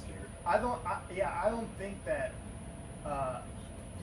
Personally, I believe that the training systems and the things you do while you're on drugs don't apply when you're off of them. And so I think that that's a good question. Like, what makes you a personal trainer, and like, what makes you think you can train me? You know, like, can you train someone like me, et cetera, right? Like, yeah, I think because you have to do like, when do you stuff said like that. scrutiny, you know, I'm going to test your knowledge. Yeah, You yeah. know, and To start by scrutinize asking them. questions. Yeah, What but makes you a personal trainer? someone who doesn't look like they're physically fit could also be the best trainer That's on the right, planet. yeah, You yeah, know what I Which mean? is Exactly, but that's why because he's when you- passing through a scrutiny. Right, I'm going right, to see right. it. You must be really knowledgeable. That's a You slight diss, you know. Yeah, you must be really knowledgeable. You know, and he may say, "Hey, do you need a personal trainer?" I guess it's just how earnest he is about it. You know, Right, I so mean, that's it goes back to the intent. I you mean, know, I like- understand. I completely understand because same thing, another situation.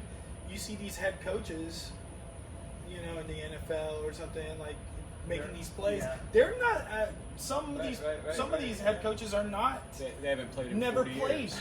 Some of them have Yeah, never but played. you don't need to be like You know? generals. Generals, like, you know, they don't Right, have to be right, a right. foot They're- soldier to right, know how to manage right. the army. No, But exactly. that goes back to the truth of it, right? Is that if your army all knows that your general was at one time a Oh, foot yeah. soldier Oh, yeah. or was on the battlefield, Yeah. they will trust in Right, you right. way more. Yeah, Right, oh, 100%. You have to protect your 1,000%. Yeah, 100%. You have to I- protect the man next to you. Right? Just like a coach, what makes a better coach?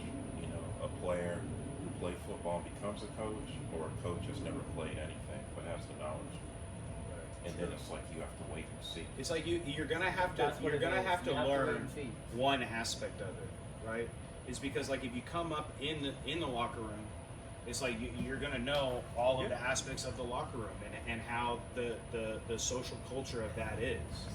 As a coach who has all the knowledge, they're gonna have to learn how to interact with their team and how their team interacts. And if they go into it with the ego of I'm the head coach, listen to me or you're cut, then they're going to be rebuilding their team Right. for the You have next to 10 back years. it up. Right. You have to back it up. Yeah. You don't want to Saban- be a tyrant when Yes, you're in an yeah. authority position. Saban or Belichick, hey, look how many championships, look how many titles we have. You know, Uh-huh. that's why you come here. So we're the standard. Was that because of Brady or was he that good? Both. Yeah, that's Oh. funny. Yeah, I mean, like I said in Congress, majority of the people there in Congress should be military. I want to. Or someone that represents They'll most the likely be people. less- 100%, bro. 100%. In Congress, for a you long think they time, should be I more think military? anyone that's in a political position of Uh-huh. the United States or any country for that matter should have served in the military. Absolutely. Because they know sacrifice. Yeah, 100%. They're not going to put. They're I'm not going to be so gung ho about war if they fought. Yeah, in because one. you're going to put soldiers in harm's way. You Yeah. would have been in harm's way. Yeah. You're You've right. already experienced that. Yeah. Uh-huh. And that's why I love people like Tulsi Gabbard. You know, Yeah. she's like, look, I understand the reality of conflict. I know conflicts, and there are certain ones we need to be in, and certain conflicts we don't need to be in. That's Yeah. how it you know? was And for that, a but long that- time, but that- bro. and, In antiquity, and that's being meek. yeah, that's being neat. Is yeah. having the strength and capacity for violence, Yeah. but choosing to be humble Yeah. and to not. Or a warrior in the garden. Yeah. Exactly. That's Warrior my mode. that's my favorite. That quote. is meek. It's I'd rather be a warrior in a garden than a gardener in a war. Yeah. I mean, like you said, as far as ego, that's a tempered ego Yeah. within Congress. Yeah. So it's Because they've already processed experience. Yeah. I'm not going to put soldiers in harm's way. Right? Right now, it's full of parasites, lawyers, lobbyists Uh, who have their own interests and not the interests of, say, like, Yeah, and they all But you have can- massive egos but- because they weren't in war. But that's right? that's the thing is when we do see them, and we are us trying to check our own egos, and we see these people in these positions of power, and you can tell that they're enforcing their ego. It just makes it a lot more easier to figure out what's right and what's wrong. I mean, that's from observation. from observation. I do want to go back to the phrase when you said every member in the Congress needs at least some time in the military. Dude, that's how it's always been, right? Like in Greece and Rome and all that stuff. In Greece, all the dudes in Senate, they had to have been in war, or they were all soldiers. But not the Roman.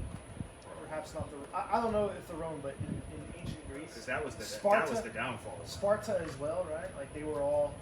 Once they reached like 50, they were retired and be in Senate. But Sparta, they were a warrior culture. I know, Jevin. Because you don't have to. You don't have to be in the military to understand sacrifice.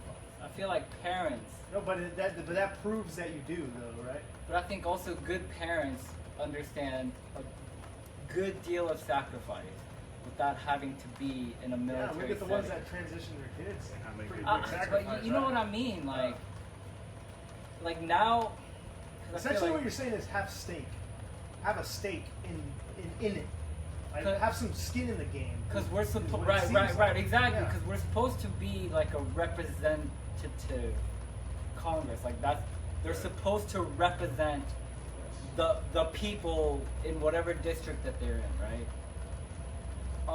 But like people in those districts, they might be just farmers, never been to the military, but farmers know sacrifice. Like if they slack and have few bad yields, like couple bad years, I think farmers understand like how Well, But to the how point, catastrophic hold on, that but to the could point to be. that, Jay, is that the representative of those farmers Uh-huh. is still going to vote on whether or not to send those farmers' sons to war.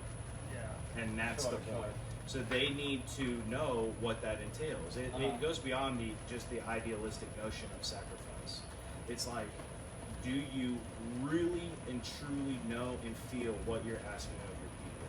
Yeah. And that's what it is. I actually am a proponent for mandatory military service. I know a lot of people are utterly against it. I think for America, it's probably too far gone to do it. Yeah. But I think doing something for if you work in public office, you have to do a 2-year contract or something. I believe that you should. But the thing about it is that a well-functioned, properly maintained military will do nothing good for a society. It'll do nothing but good for a society. Yeah. It'll teach your young men how to be disciplined, how to get along with each other. It'll give them skills when they would normally have Their not self-esteem skills. goes up. Self-esteem.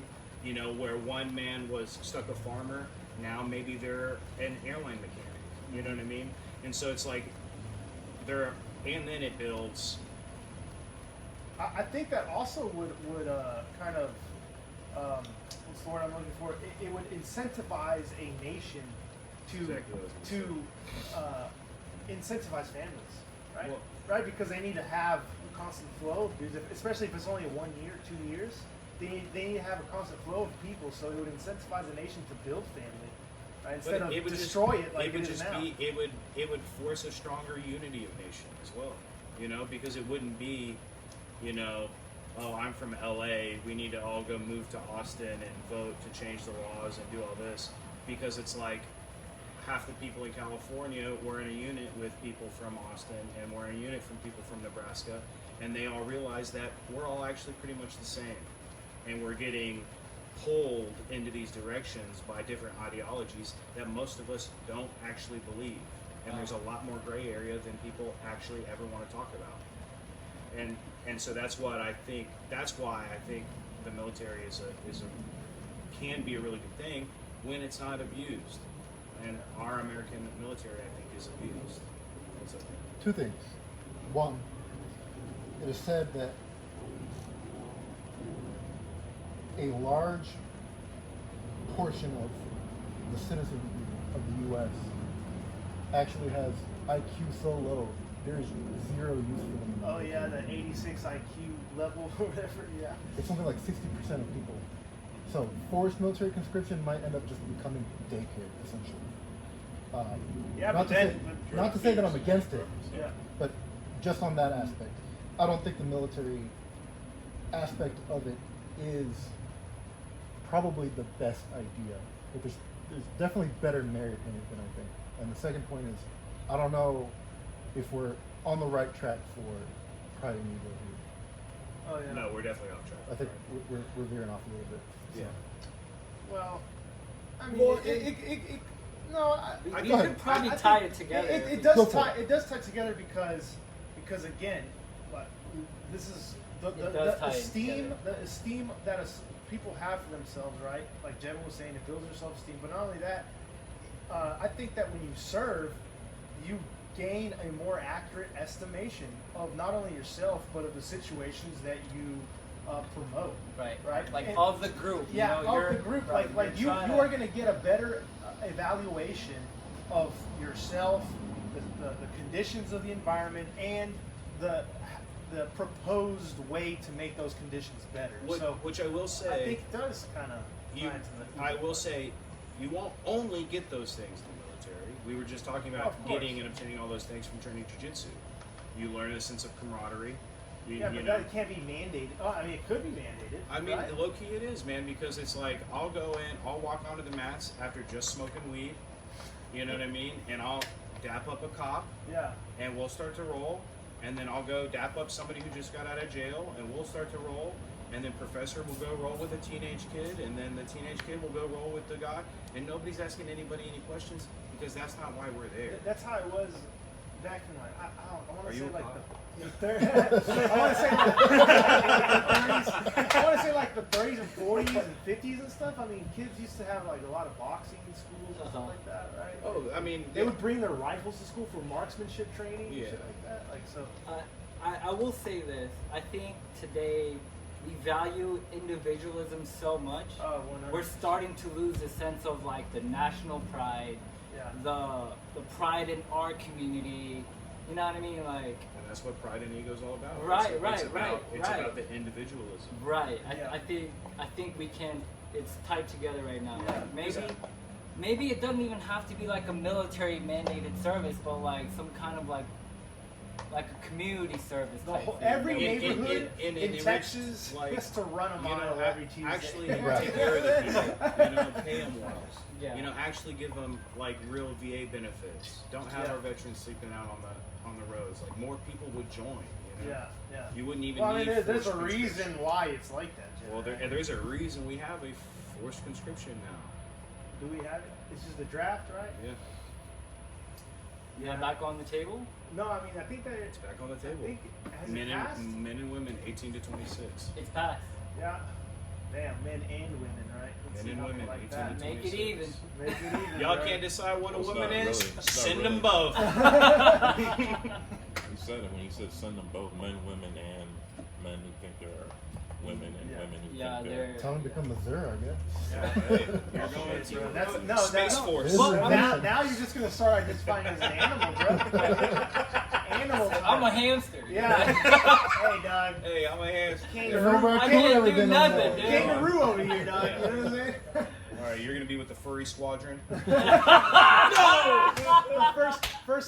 First furry battalion. Yeah, we have 14 gendered litter boxes for everybody. That is so good.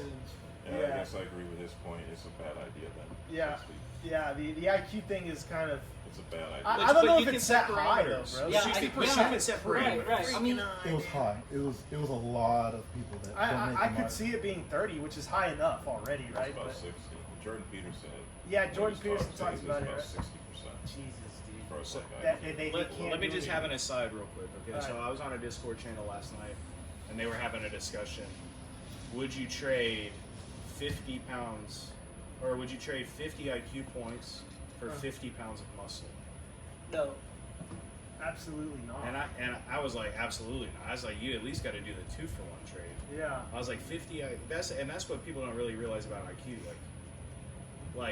It's a world of difference between 100 and 110, Yeah. and 110 and 120. Yeah. Right. Yeah. 130. You're And like 130 a is like mega genius. you're like one of the guys. You know what I mean? Like. Yeah. The and Nephilim. then, and the same difference, and I actually think it gets a little worse. The difference between 100 to 90. Yeah. Yeah. Or the difference from 90 to 80. Yeah, yeah. That's my point. 'Cause I Yeah. think it's structured around IQ 100 being the average. I think 86 is the minimum the army allows. Something like that. So if 100 is your God, average, well, and your bell curve, where is- everyone below that. Where dolphins at? Bro, in 80. Shit, hey, what's funny? Hey, don't What's get me- funny don't is get that me the started Navy on it, uses bro. dolphins.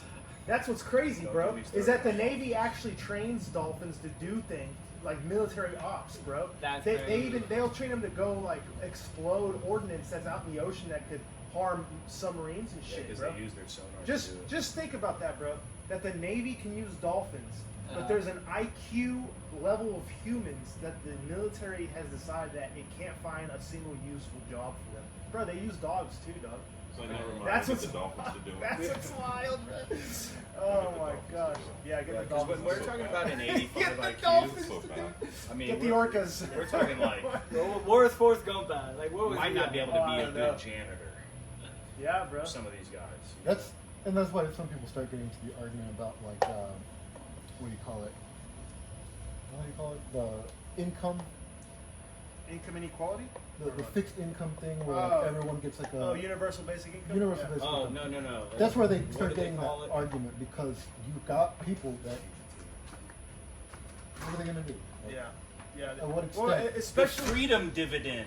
a freedom I dividend. forgot that's Yeah. what they changed it to. Oh, really? It's not universal Freedom basic dividend. income. It's No, well, I they mean, wanna that's, give There's your everybody options, the right? freedom That's what's dividend. Freedom dividend, or you just kind of throw them in a ditch and that's what's happening is like your ability, like the useful IQ is going to continuously rise as more technology enters the workforce. Well, so then wait, the IQ's gonna rise with more No, technology? no. The I said useful. the useful IQ limit is going to be rising as Right. more technology enters. Well, so let me ask you this: do you think you have to have an appropriately high IQ to tame your ego?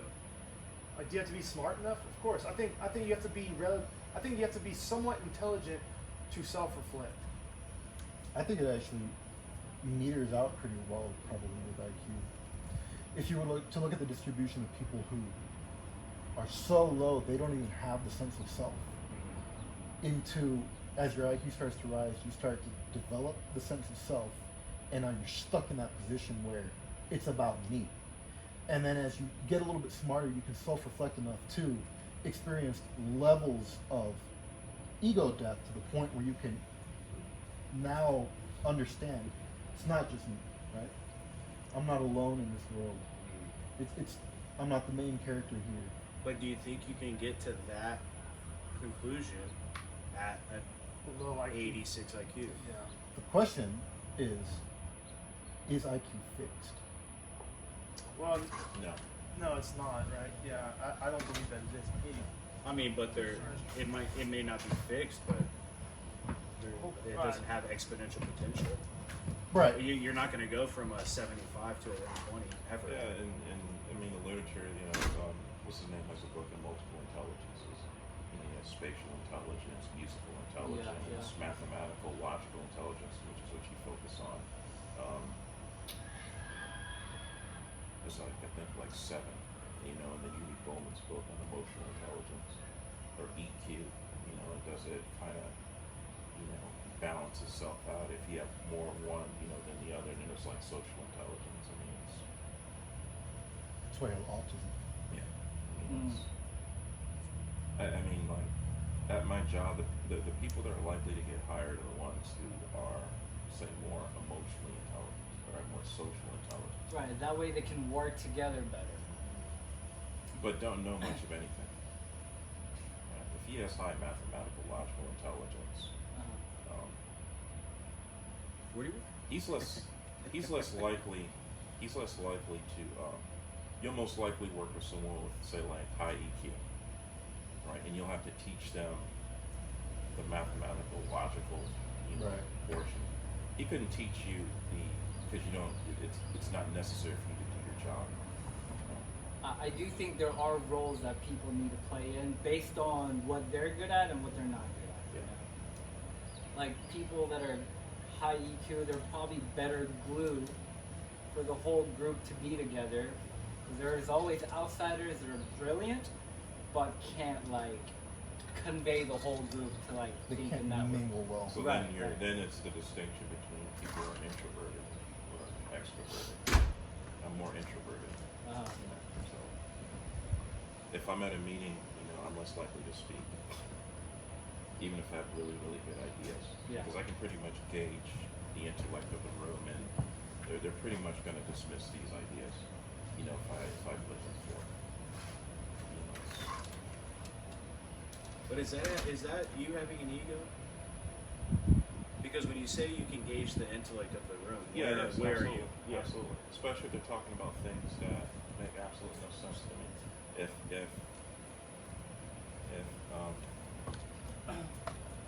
I pay attention long enough to understand what the problem is Uh-huh. and how to solve the problem. Yeah, I may be doing a disservice by not throwing that idea out there. If I've done that, depending on his position, and if we're talking about he's really, really authoritative, and in my experience is we have to think about the good ideas first, even if you bring it to him. And so usually it comes like 8 months later. Because if I mentioned that 8 months ago, why'd you do it? Oh, well, we're trying something else. So it's like, how to speak. Well, you're balancing like the social and the political balances of your office space. Right. Also, so it's like even though you can't, just constantly. It's like if I'm teaching you about weight distribution and like say this term called connection, it's not going to make any sense to you. Right? And the thing is, I don't share it with everybody. I have a really good friend of mine, William, he has Asperger's syndrome. Extremely bright. And he comes and he's like, Bruce, I don't think I'm going to share what I learned with people anymore because they don't see the value of it. And it's hard to talk about these things because it's like, they just seem like they're just not interested. We talk about that, like, and they're like, the light just goes off. And I'm like, well, everything important to you. It's the fluoride. Loses. Yeah, it's the fluoride. It is the floor. Yeah, it's the fluoride in the water, William. They're eating the toothpaste. He's like, yeah, you could be right. Yeah, it's probably at the fluoride. Yeah, he's like, it just loses value when you talk about it. Right. Oh yeah, that's great. It's a good idea, but we're going in a different direction. He's like, I feel like the only one I could talk to. He's like, it's. And I told him, the more you read, the more you go down like that rabbit hole. Where the only pill Morpheus offers you is a red pill. You don't go back. You continue going down that rabbit hole and you'll see yourself different from like everyone else. It's the isolation you have to deal with. Right.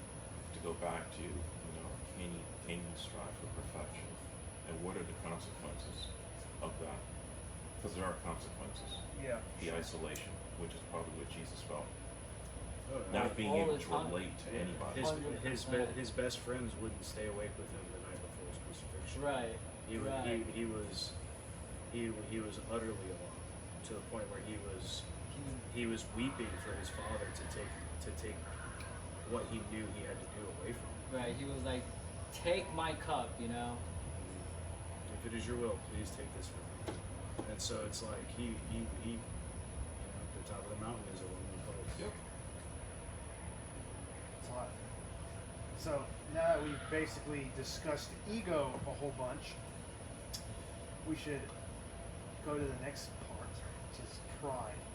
And the reason why I wanted to talk about pride is what is its purpose? You straight? Got 30 minutes. Okay, like what is the purpose of pride? Right? And like what's the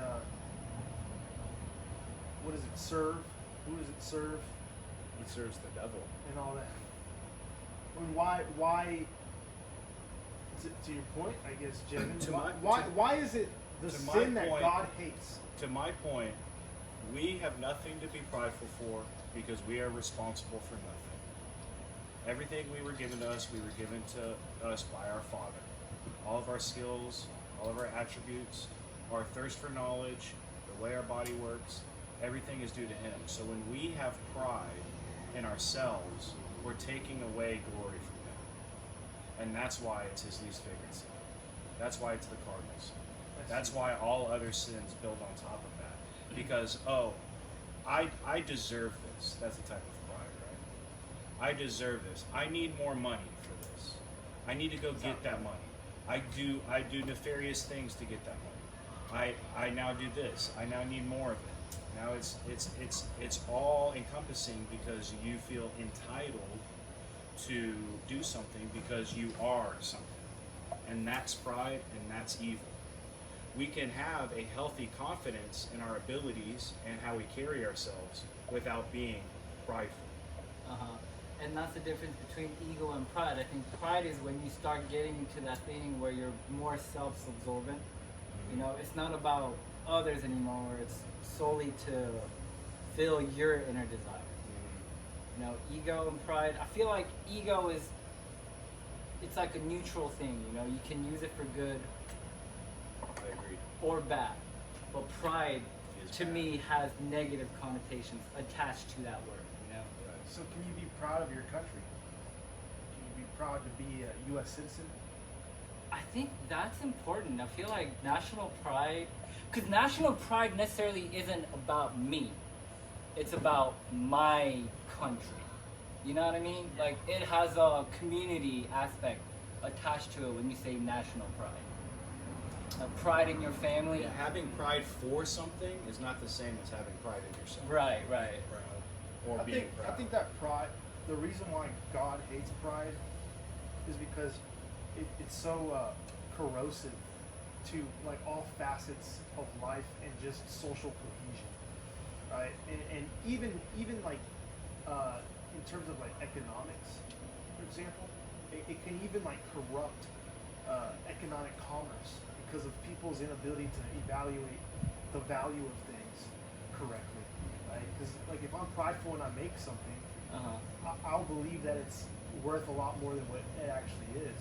And if you're prideful and you're evaluating what I've made, you may believe that it's worth far less than what it actually is. And therefore, my evaluation of its value is way up here. Your evaluation of its value is way down here, and really it should be around here.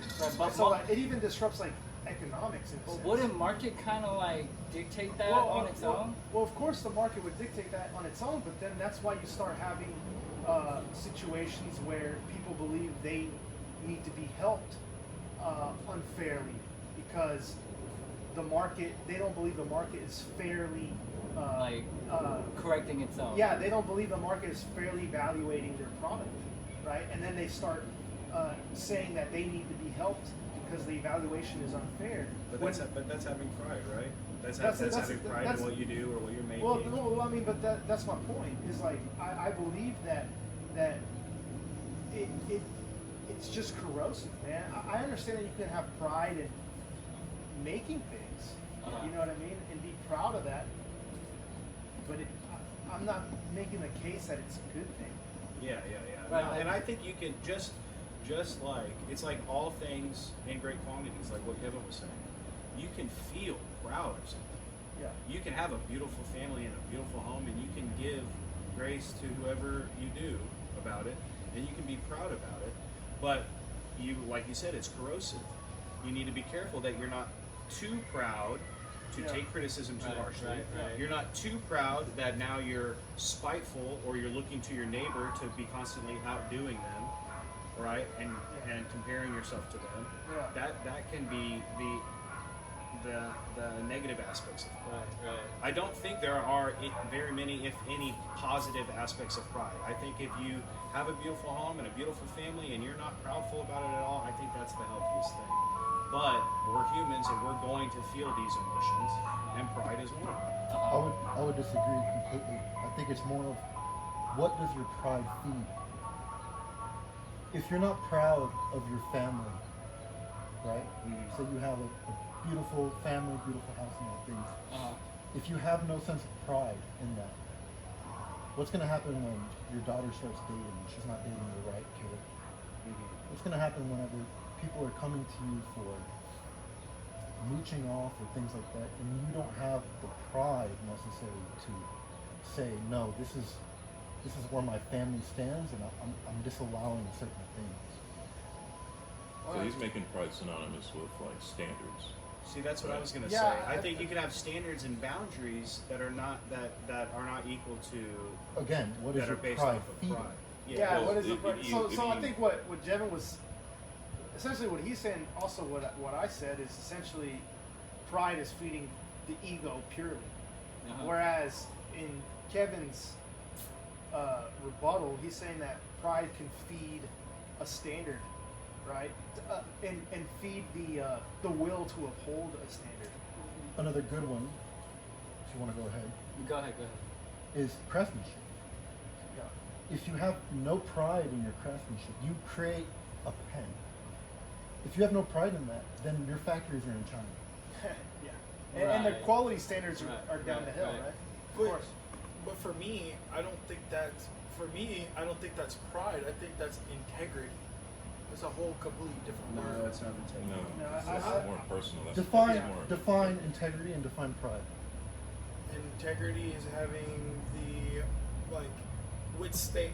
withstanding of value, no matter if anything else changes. You, like for example, I can be working really really hard at my job, and if somebody else is not working that hard, that's fine. It's whatever. That's them. But me, I'm gonna work hard because I You take won't stoop to their level due to integrity. exactly. I would venture to put integrity closer in line with honesty Yeah. than with Pride. pride. Moral or- uprightness. That's what you do when no one's watching. Yeah. But I I get agree where you're with what coming you're from. saying. That pride, it's where the pride feeds. But my argument, or my point, is that I just don't think that it ever feeds anything good. Except for quality I will standards? yield. I will yield You to. know? no, go ahead. No, I'll yield to standards and boundaries, right? But after a certain level, I mean, it's like, okay, yes, I need to protect my family, but am I protecting my family because I love them, or am I protecting my family because my neighbors are filthy, whatever, and I don't want them anywhere around? And then that's the definition. So it's like you don't want to feed it after midnight type thing, right? Mhm. It's like it's okay to feed it a little bit, but like, Give it chicken why and is put it on. at the end of the day, in the grand scheme of it all, why is your family, aside from it being yours, why is your family any different than this family? Right. I think So to have pride that your family deserves more boundaries or deserves more protection than this family, then that's not a good thing. Is it your job to assign the standards of a different family, or is it your job to assign the standards of your own family? Right, but it's the comparison Is it- that pride will feed and It doesn't have to be a comparison, right? right. It doesn't have to be, no, I but think- but when you're feeding something, that's the danger of it. Sure. Good. I think pride needs, if you're gonna have pride, you need some gratefulness attached to it. So because like I feel like we're all proud to be who you are. Oh, I right? get It it. should, I it get should pride be in that. tempered in humility. is Right, how I right, would right, put it. and being Humility grateful and for grateful. like how you turned out to be the person that you are. Like 'cause- I am prideful in who I am because I went through these things and I came through. right, but also be grateful that you went through these things and now you're more aware and the dangers that you could also fall back into. You know what I mean? I think, yeah, I guess pride needs to be checked for sure with some humility, like you said, and grateful that you are the way you are. Like if you got it good, I think your pride Right. can skyrocket pretty fast. I feel like pride can be like the flame of ego, and you need The to have the flame of flame. ego. You have to have light. You have to have warmth. You have to have these certain things. But if you let your pride get the best of you, then your ego will flare up like nothing I would agree 100%. has Yeah. ever done. That makes sense. I I don't, can be on board with that. my point being, I don't think pride in itself is inherently evil, but I think it's definitely a very destructive thing. Yes. I just okay, I agree. why would it say that God hates pride then? If it's not inherently wrong, Uh-huh. why would that be the like? It's like the only sin that God hates. I think it leads Well, back. no, you know, I don't think that. It- He hates all. he of it. hates No, all no. sin. It's the if only he were sin. to rank them, It's the only sin in the Bible that specifically says that God hates it. he maybe it's at the forefront of the sins that he hates the most. But you know, like if you look at Lucifer, he was created so great that Yeah, it's, Lucifer, like, it's the original sin, right? right? He was really proud of himself, where he was like, I can take this guy, you know, Yeah. I can do I can my do. own thing. I can do it better. Right. I think it like you said, it is the very first sin. It's And, the and, original sin. that's having a pride in the craftsmanship too, right? Like it's a good thing to have that. But Lucifer was so proud of his craftsmanship, of his craft, that he thought he could take over heaven and he could do it He better. wasn't grateful what God had created. When I him looked to up the be. definition of pride, it said that someone being conscious of your own dignity. Yeah, it's right here. Right? Yeah, being conscious of your own dignity, and also that being satisfied with one's own achievement. Yeah, feeling of deep pleasure, satisfaction Yeah. derived from one's own achievements. Achievements of those. See, I who think the one's first supposed to one associate. is like the healthy pride. Yeah. The second one, like you can hold a healthy amount of pride for your achievements and accomplishments, but can very easily. It's a slippery slope. It's very is what you're saying. Right, right. So if there's no gratitude in there, then I think And maybe it it's can the start slipperiest slipping. slope. It's the slipperiest of slopes. Maybe it's the slipperiest of slopes. Let's talk about the question of scale. Another sin is gluttony. Is it gluttonous to eat one extra fry? It depends on your intention. What's one extra fry? No, I don't think No, it's. I I don't think think it it's the depends on intent. your intention. No, I don't think it. I don't No, think it it's has like- anything to do with intention. Well, you can say if you should have stopped that. If you should have stopped that like 3 handfuls ago, you know, you say one more fry. I think that's pretty bad. Like you probably should. But that's, What is- but that's what- not the line. that's That's not you feeling shame Yeah, because you what- crossed the line What does 3 intent? handfuls. Where does intent come Uh-huh. into that? Right? Like, how can your intent make gluttony good? I have to eat this, or No, You know what I'm saying? he's trying to say Trying to save you from is this eating burger. one more fry Yeah. necessarily a gluttony? And I'm saying not necessarily. No, What no, if the dude was no. He's saying that at what limit Uh-huh. does it go from normal to gluttonous? normal to gluttonous? I I'm think saying- it depends on the context. It's- At what yeah, level it- is our definition of it's- gluttony on the high end and the low end? Yeah, Is- it's the In-N-Out burgers. Everyone has a single, everyone has a double, but someone takes it upon themselves to eat 3 instead of what they were supposed to eat. Or eat 2 Or doubles what's on accident. allocated? Yeah, what's allocated to That's you being gluttonous, or the chocolate cake in the Yeah, fridge you take overnight. more than what's available. Hey, what happened to the chocolate cake? But having a slice of chocolate cake isn't gluttonous. I'm sorry? Having a It slice. depends on your body composition at that point. Like, let's say you're morbidly obese, maybe you shouldn't have. Well, And right, you know but you that's shouldn't that's the have. thing. Is that But that gluttony? slice of cake is not I the think line that for is gluttony. form of Two gluttony. people have not. I mean, I think eaten that person, if they're One is morbidly very obese, fat and one they is cross the skinny. line. They cross the They line a both get a long slice time of ago. cake. That's what I'm Is saying. it gluttony for one and not the other? So then, if you cross the line a long time ago, in this case, it's a slice of cake, right? If you're morbidly obese and there's a slice of cake, you crossed the line a long ass time ago. So therefore, You are you're living in already in Right. gluttony. So that slice of cake is practicing more gluttony. You, yeah, yeah. And You are intent, living because, in like you gluttony. said, you know that you're not supposed to have that chocolate cake. Well, And then if you justify it and say, "But I deserve it," Yeah, then that's the ego ego. and pride. Yeah, Yeah, but that's not intent. let's right? use a different analogy. Sure is. Like That's I think, intent. I think Oh, I'm going to spoil myself today because I ran 3 miles on the thing. I deserve this. My intent is to cheat on my diet. My intent is to eat this thing I know I shouldn't eat, even though I deserve I'm it. just And I having, can I'm having a hard time seeing Even how. then, how it's worse if it's not intent because you're giving in to your impulses. Yeah, you're. All right, let's use a being- different There's no analogy. intent. Okay. at that Let's point. say, like, I'm on my phone a lot, okay? And I think gluttony could be a form where I'm just consuming Yeah. Oh, that I yeah. don't Yeah, necessarily yeah. need. Oh, it So sounds it doesn't good. just have to be food. It Right. could be Of my course not. use, my time on YouTube or my time on the computer in general. 100%. You know what I mean? 100%. And I think It's drugs. If it's you- nicotine. right, It's it could cigars, be it's all of anything, it. right? Like That's right. I think if you were like a like if you have any kind of sense of who you are, I think you have your own line like that you probably shouldn't cross. You know what I mean? Like that's why I say like a lot of it is so it matters on the context. Like I'm on my phone. I should probably take a detox on it for like 3 months, honestly. But I see. if But I don't, only, but if I only don't you take would that, know, right? Right, only you I would know exactly. Like if I'm on it, every second I'm on it, I'm practicing gluttony at that point. My point being, right? Is it possible to separate gluttony, the sin, Uh-huh. from commonplace gluttony, and pride, the sin, versus Commonplace.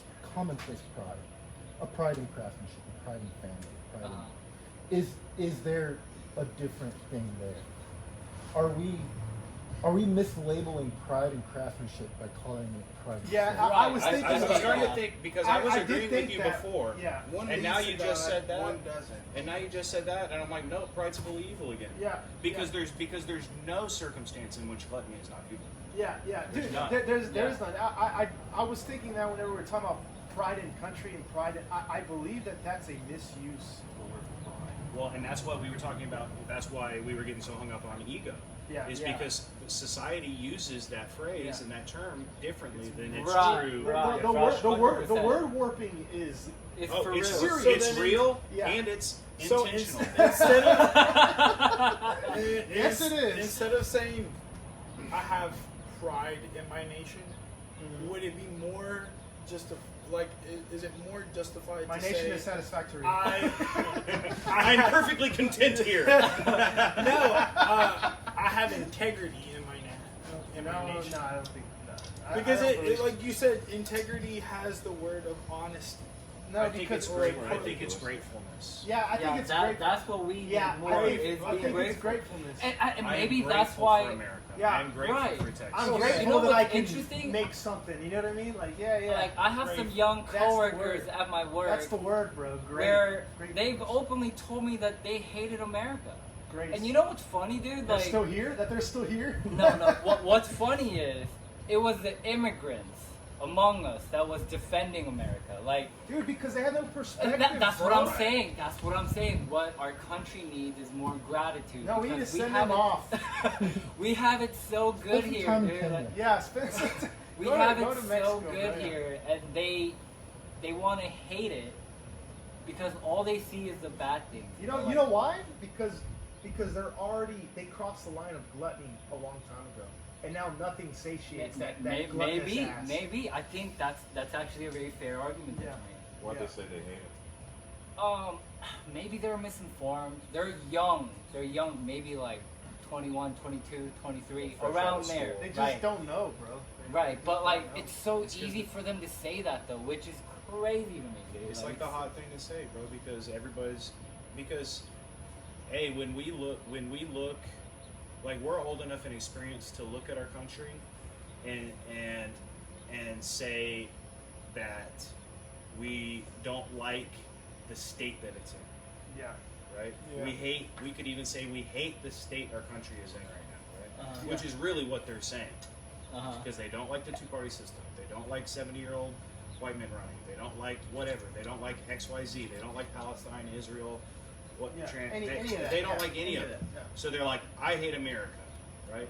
But they just hate the state that we're in. And we just need to work together, check our egos, be grateful for what we do have, and work towards a better and different state. Amen to that, problem dude. the problem is though is that their correction of the state that is in is you giving more, you trying harder, Because- which but- goes back to the hypocrisy thing. Well, that goes back. I mean, that goes to the government saying, "Give us power, and we'll fix everything." Right. And so all these brainwashed people say, "Okay, No. fix it for us, But bro, like, because they- they want the Ozempic, bro. they want- literally- they want They want the literally- shortcut, dude. Bro, they literally For vote. sure. They literally vote in ways. So like a perfect example is like, I don't want to drop any names of any like pundits, but there's leftist pundits who will talk about, you know, getting higher taxes, especially for the middle class and the rich, right, and all that stuff, because these taxes need to allocate for education or medicine or whatever. And they've been asked, how much do you donate currently? And it's, oh, my donation is insignificant. Right. And that's why the talk about hypocrisy is crazy, especially, you know. And now that I'm getting back to that, I think that it has to do with the time, like of the variable of time. Like, are you currently practicing what you want someone else to practice, right? Like, it doesn't matter if you didn't practice it before. Are you currently doing it? Especially if it's a problem that we're all in. Like, if we're in a boat and there's a bunch of holes in the boat and this bitch is sinking, and I start telling all y'all to plug holes while I sit in the back, you know, in the back and chill, that's a hypocrite. Well, Right? and part of the problem too, right, is that like on paper, socialism works. In theory, On right? It on doesn't. It paper- doesn't, because it's not. It's no. It doesn't. I 100% disagree, and this is why. Because it's not. The individuals of the socialist society are not necessarily willing for it. Like, willing to personally Okay, give but themselves. that's not. But that's. But That's okay, why but- he said but that's on what I'm saying, paper. on paper. No, even on paper, But because you it's can't account it's, for the individual on no, paper. of course Yeah. you can, because it's imposed by force. In the Bible is a perfect on paper how it accounts for the individual, because it says the individual needs to be charitable. The individual needs to have self-responsibility. The individual has to have discipline, and in that way, the society flourishes.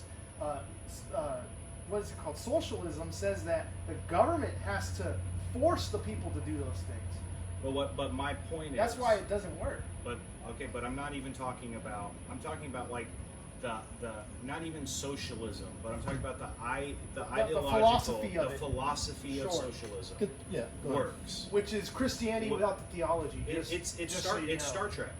It's- It's nobody that we want for nothing, because everybody has a replicator, and if you want something, you just go ask the computer for it, and it gives it to you. That's the level it takes, so because otherwise you're just someone is holding more resources than somebody else. But on the grand scheme of, we all pool our resources and we all give everybody an equal share, so that we all have an equal opportunity to thrive and survive, that works. And that's what they sell people on socialism, Right. and that's not what it actually what is. pisses me off so much about it, bro, is and I've talked to Bruce about this, is the material, and this is essentially the biggest gripe that anyone has when they know about socialism, Marxism, and communism and all that, is that they believe the problem exists because of material inequality or material inequity or whatever the new word is for it is. It's purely material based. Right. And that's why it's Christianity with God removed. If you pay attention to what Marxism, socialism, all that, it's Christianity, but no God. Therefore, it's purely like material is the God Right. of socialism. That's why even on paper it doesn't work, because it does not recognize that the problems of humans are immaterial. Greed, envy, lust, wanting to be gluttonous, pride, all those are immaterial things, but they believe that it's the material that makes a person that. Yeah, and I see what you're saying. That's why on paper I believe it's still bullshit. Do y'all think socialism will work in a society with 100 people? No, it doesn't work. This is It the can't- thing. It'll break down. It'll A break down. perfect society. It doesn't work with two people. A perfect society is I'll tell you held. why in a second. The perfect society is held by a benevolent tyrant. Yeah. That's a perfect society. Yeah. Someone who has utter power and utter control, but who is benevolent. Yeah. And that will never, Happen. ever be Well, it's a happening. man. It's happening in what's it called? Ukraine. No, not Ukraine. In El Salvador with Bukele. He's a dictator, but he's like benevolent. Like he's he- putting a lot of order in there, right? They call him a dictator, but look at it, it's like the safest. I mean, he apparently locked the up safest. all of Yeah, MS-13 I mean, for like he, 2 years. like or you, something. he's Which is they're literally like crazy, trying to actually. bring up tourism there when nobody ever wanted to go there. and before. that's the thing. So it's like being a tyrant and being tyrannical. Not bad. Not right? bad. But it's the, In it's itself, the, in, right, it's Je- the intent. Jesus it's is how you supposed do to it. come back and rule with an iron rod. You know what I mean? Oh, Like, you want to be somebody who's somebody's gonna be tyrannical when they get back, bro. And it's gonna be the big J dog. Yeah. You know what I mean? better get on your Big knees, J-Dog. bro. Even here. Yeah. So it's like a benevolent tyrant is the best form of government, and it'll never happen. Well, I mean, It's what happened impossible. with kings, monarchs, and stuff like that? No, God. Yeah, But- bro. There was, dude. There was greater ability to move socioeconomically. Yeah, of course, but In a lot of those. but saying that medieval- but saying that that it happened and that there were many benevolent. Come on, bro. You don't want to No, see no, the no. Habsburg jaw? They were not. No, I think it Just the worked very back then structure of it. because those kings were still under God. Like church was still there, Yeah. and the perhaps. kings would have to answer to the church. You know what I But mean? even still, I mean, There was a lot of BS. they weren't going on. entirely oh, I mean, benevolent. obviously. And you want to talk about the sub 86ers? I mean, we're Yeah. we're talking about. Sub Well, I mean, 86ers. we're talking about the serfs and the peons. You know, Yeah. it's like they might as well have been goys to these people, like completely a different, completely species of people. You know what I mean? So they might have been benevolent to their people. Well, you know, like my choice to use goy. It's not my word, Yeah, I understand. but so it's like they might have been benevolent in one aspect, but they were not truly and utterly benevolent. No one ever will be. My brother always That's made the facts. joke, and I don't think it was entirely a joke, but the ideal form of government would be a constitutional monarchy. Constitutional monarchy. Yeah.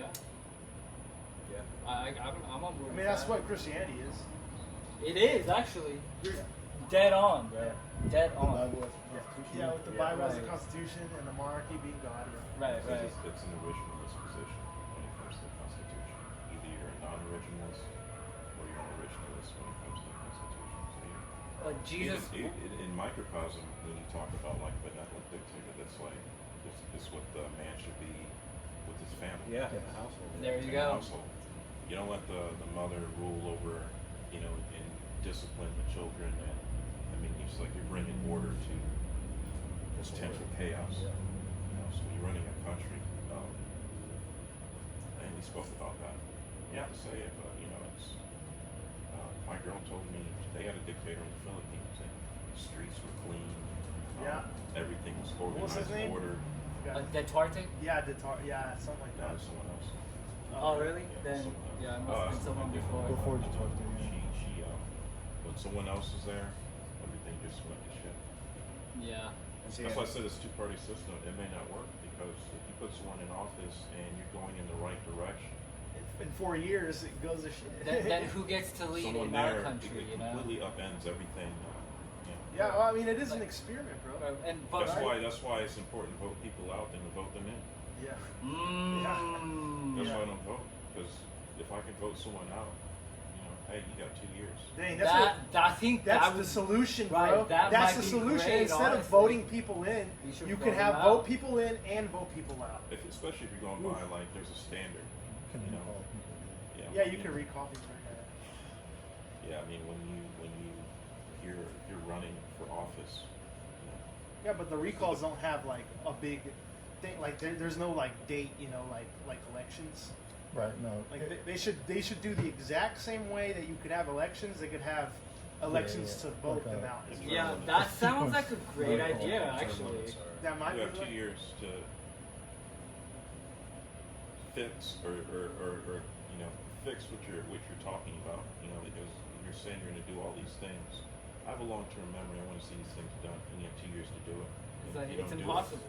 Yeah, then you don't talk about it. Well, I guess But talk yeah. I mean, about I guess doing that is one the thing at a voting time. out, right? Well, and if Is you're it not talking like about the doing 2-year anything, terms you're or not. whatever? Yeah. You're not. But- What's it called? You're not fundraising. I don't know. I You're feel like But there are- I feel like the position We're should having one at a become time, one at a vacant. time. or Yeah, something. We're having evolving. multiple conversations. Yeah, yeah. This actually might be a good point to wrap it up. Yeah. We've been talking 2.5. You said 30, right? Yeah. How much time? I'm straight. Yeah. I got it's 4. I got it. Yeah. We it's a can good end it time. right here. Yeah, I'm down to end it right here. I mean, we've already like kind of started veering off a a couple ways, but that's fine. It's fine for it to happen as long as we discuss the main topics Right. and related them to. Yeah, and I think we did. I mean, Do a part two. I We mean, can do a part two, baby. because Hey, I'm sorry. Go ahead. no, I was gonna. All I was gonna say is that what would it take to have a truly benevolent dictator, and it would be a flawless and perfect ego, and that doesn't exist on this earth. Yeah, it never happened, because I read it, it would take someone coming from the bottom up, more like a philosopher king. Mhm. But Or like that's a never gonna priest happen. king. Yeah. I don't think you'd ever be able to maintain it for one main reason. I said, as soon as they make changes to society, the ideal ruler is no longer the ideal ruler. Yeah. Right. Because the changes Right. demand a different ruler, I guess. Right. Perhaps. When you have rampant crime and drugs and cartels, and you bring in that hard ass motherfucker that's clearing that out, that's what he does. What do you have left when all that's gone? Right. Is a single hard ass motherfucker with no one to hard ass on. They're no longer needed at that point. Yeah. Now you need someone who can keep that from coming back rather than removing it. And if there's no one else, then they'll need him again. Yeah. Constitutional monarchy, man. No, there was. If you just forgot kill what the I guy heard, and his but- brother takes But yeah, charge. if you break it down to every levels, then it's how people are educated. Right. You're educating your constituency on those principles. So then someone else, could fit the mold of the guy that we're talking about. But if you don't have that, then like you said, it's- Yeah. Nice. Well, good. Wrap it up. All right. So for the next, who do you guys want? Okay, everyone give a topic, and then how do you want to do it? Do you want to vote someone to be the next topic guy, or do you want everyone put out a topic, then we And vote then on we the can topic? vote on the topic. That sounds How good. do y'all want to do it? That's fine. I mean, if you want, you can propose a topic if you want. Okay. You're not obligated to do so. All right. So And then the standard bearer will pass the standard to the next topic. Should the person who has the topic necessarily be the moderator for that topic? I'm gonna say, I think it should be better if someone was a designated moderator. I think Kevin does a good job. Of I moderating, think so, right? too. So I think you can moderate the overall conversation, but the person's topic it is should Lead the convo, dictate and lead the conversation. Because That So you can keep us on track, but then they'll keep us walking down the my, track. my point there, to some extent, is that if I have a topic and I've got an idea of what it is we should be discussing, Uh-huh. and people don't understand it, am I moderating correctly? no. Okay. Right, the right. idea is we present a topic now so that everyone can go and prepare for the next meeting. We don't have to do it on the pod though. No, obviously we don't have to do it right now. Like, no, but let's present a topic now that we're all here, right? Yeah. And then that'll be we vote, and then everyone prepares on their own time in case they don't know what words mean or whatever. So, do you have a topic, Kevin? Yeah, the topic I had explained before.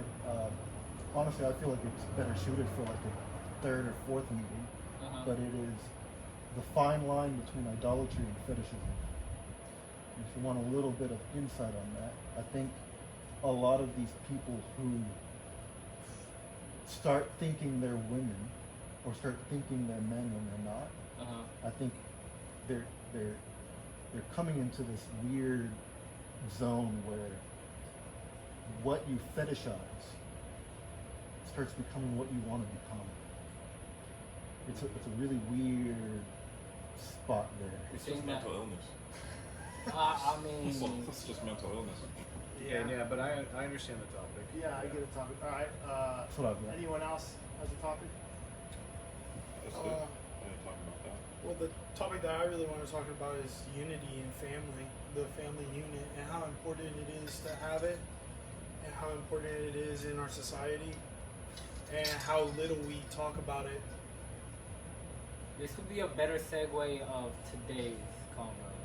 From today. Right. All right. Yeah, that sounds good. One of the ones that Bruce asked me in our private conversations, and maybe he doesn't remember, but it's about what is justice and who does it serve. That's a question. I think that- that's a good one. That's a question that Bruce has asked me, and ever since he asked it to me, I don't know, however many years ago, I've always thought about it. Right? No, I I got think Plato's that's a Republic. great one. Yeah. I'll bring it. Yeah, that sounds good. I saw you brought a book, and Oh. that's great, dude. Like, if you wanted to read stuff off of books that pertain, that'd be fantastic. My and- thought would be apathy versus action. That's the bearing the cross part, though. Yeah, that's a you know? good one. And then a topic that I thought of was how to identify good advice, and then how to identify if the ends of that advice can coexist with the means of reaching the goal, right? I guess a little example is like if someone gives you advice on achieving a goal, but that goal, like the methods used to achieve that goal undermine the achievement, right? So I find that to be a lot, especially like, of course, we're in fitness, right? People want to be fit, and then they end up taking something like that. Right? That's a perfect example of it. Right? So which one do y'all want to go with? Well, I got one. Okay. One thing is like how to identify like the things that I enjoy doing by bringing me closer to God, and like where should I draw the line with that? You know, I guess like a good example is like playing video games or playing Magic. Yeah. You know, does it bring me closer to God? It brings me, it like makes me happy. Yeah. And whenever I do get together with the homies, like we do talk about God, but Magic itself or video games itself.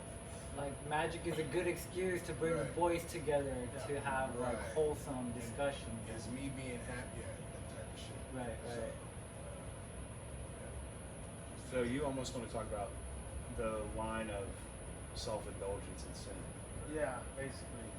So which one do y'all want to discuss? I'll vote for self-indulgence and sin. I like family unity.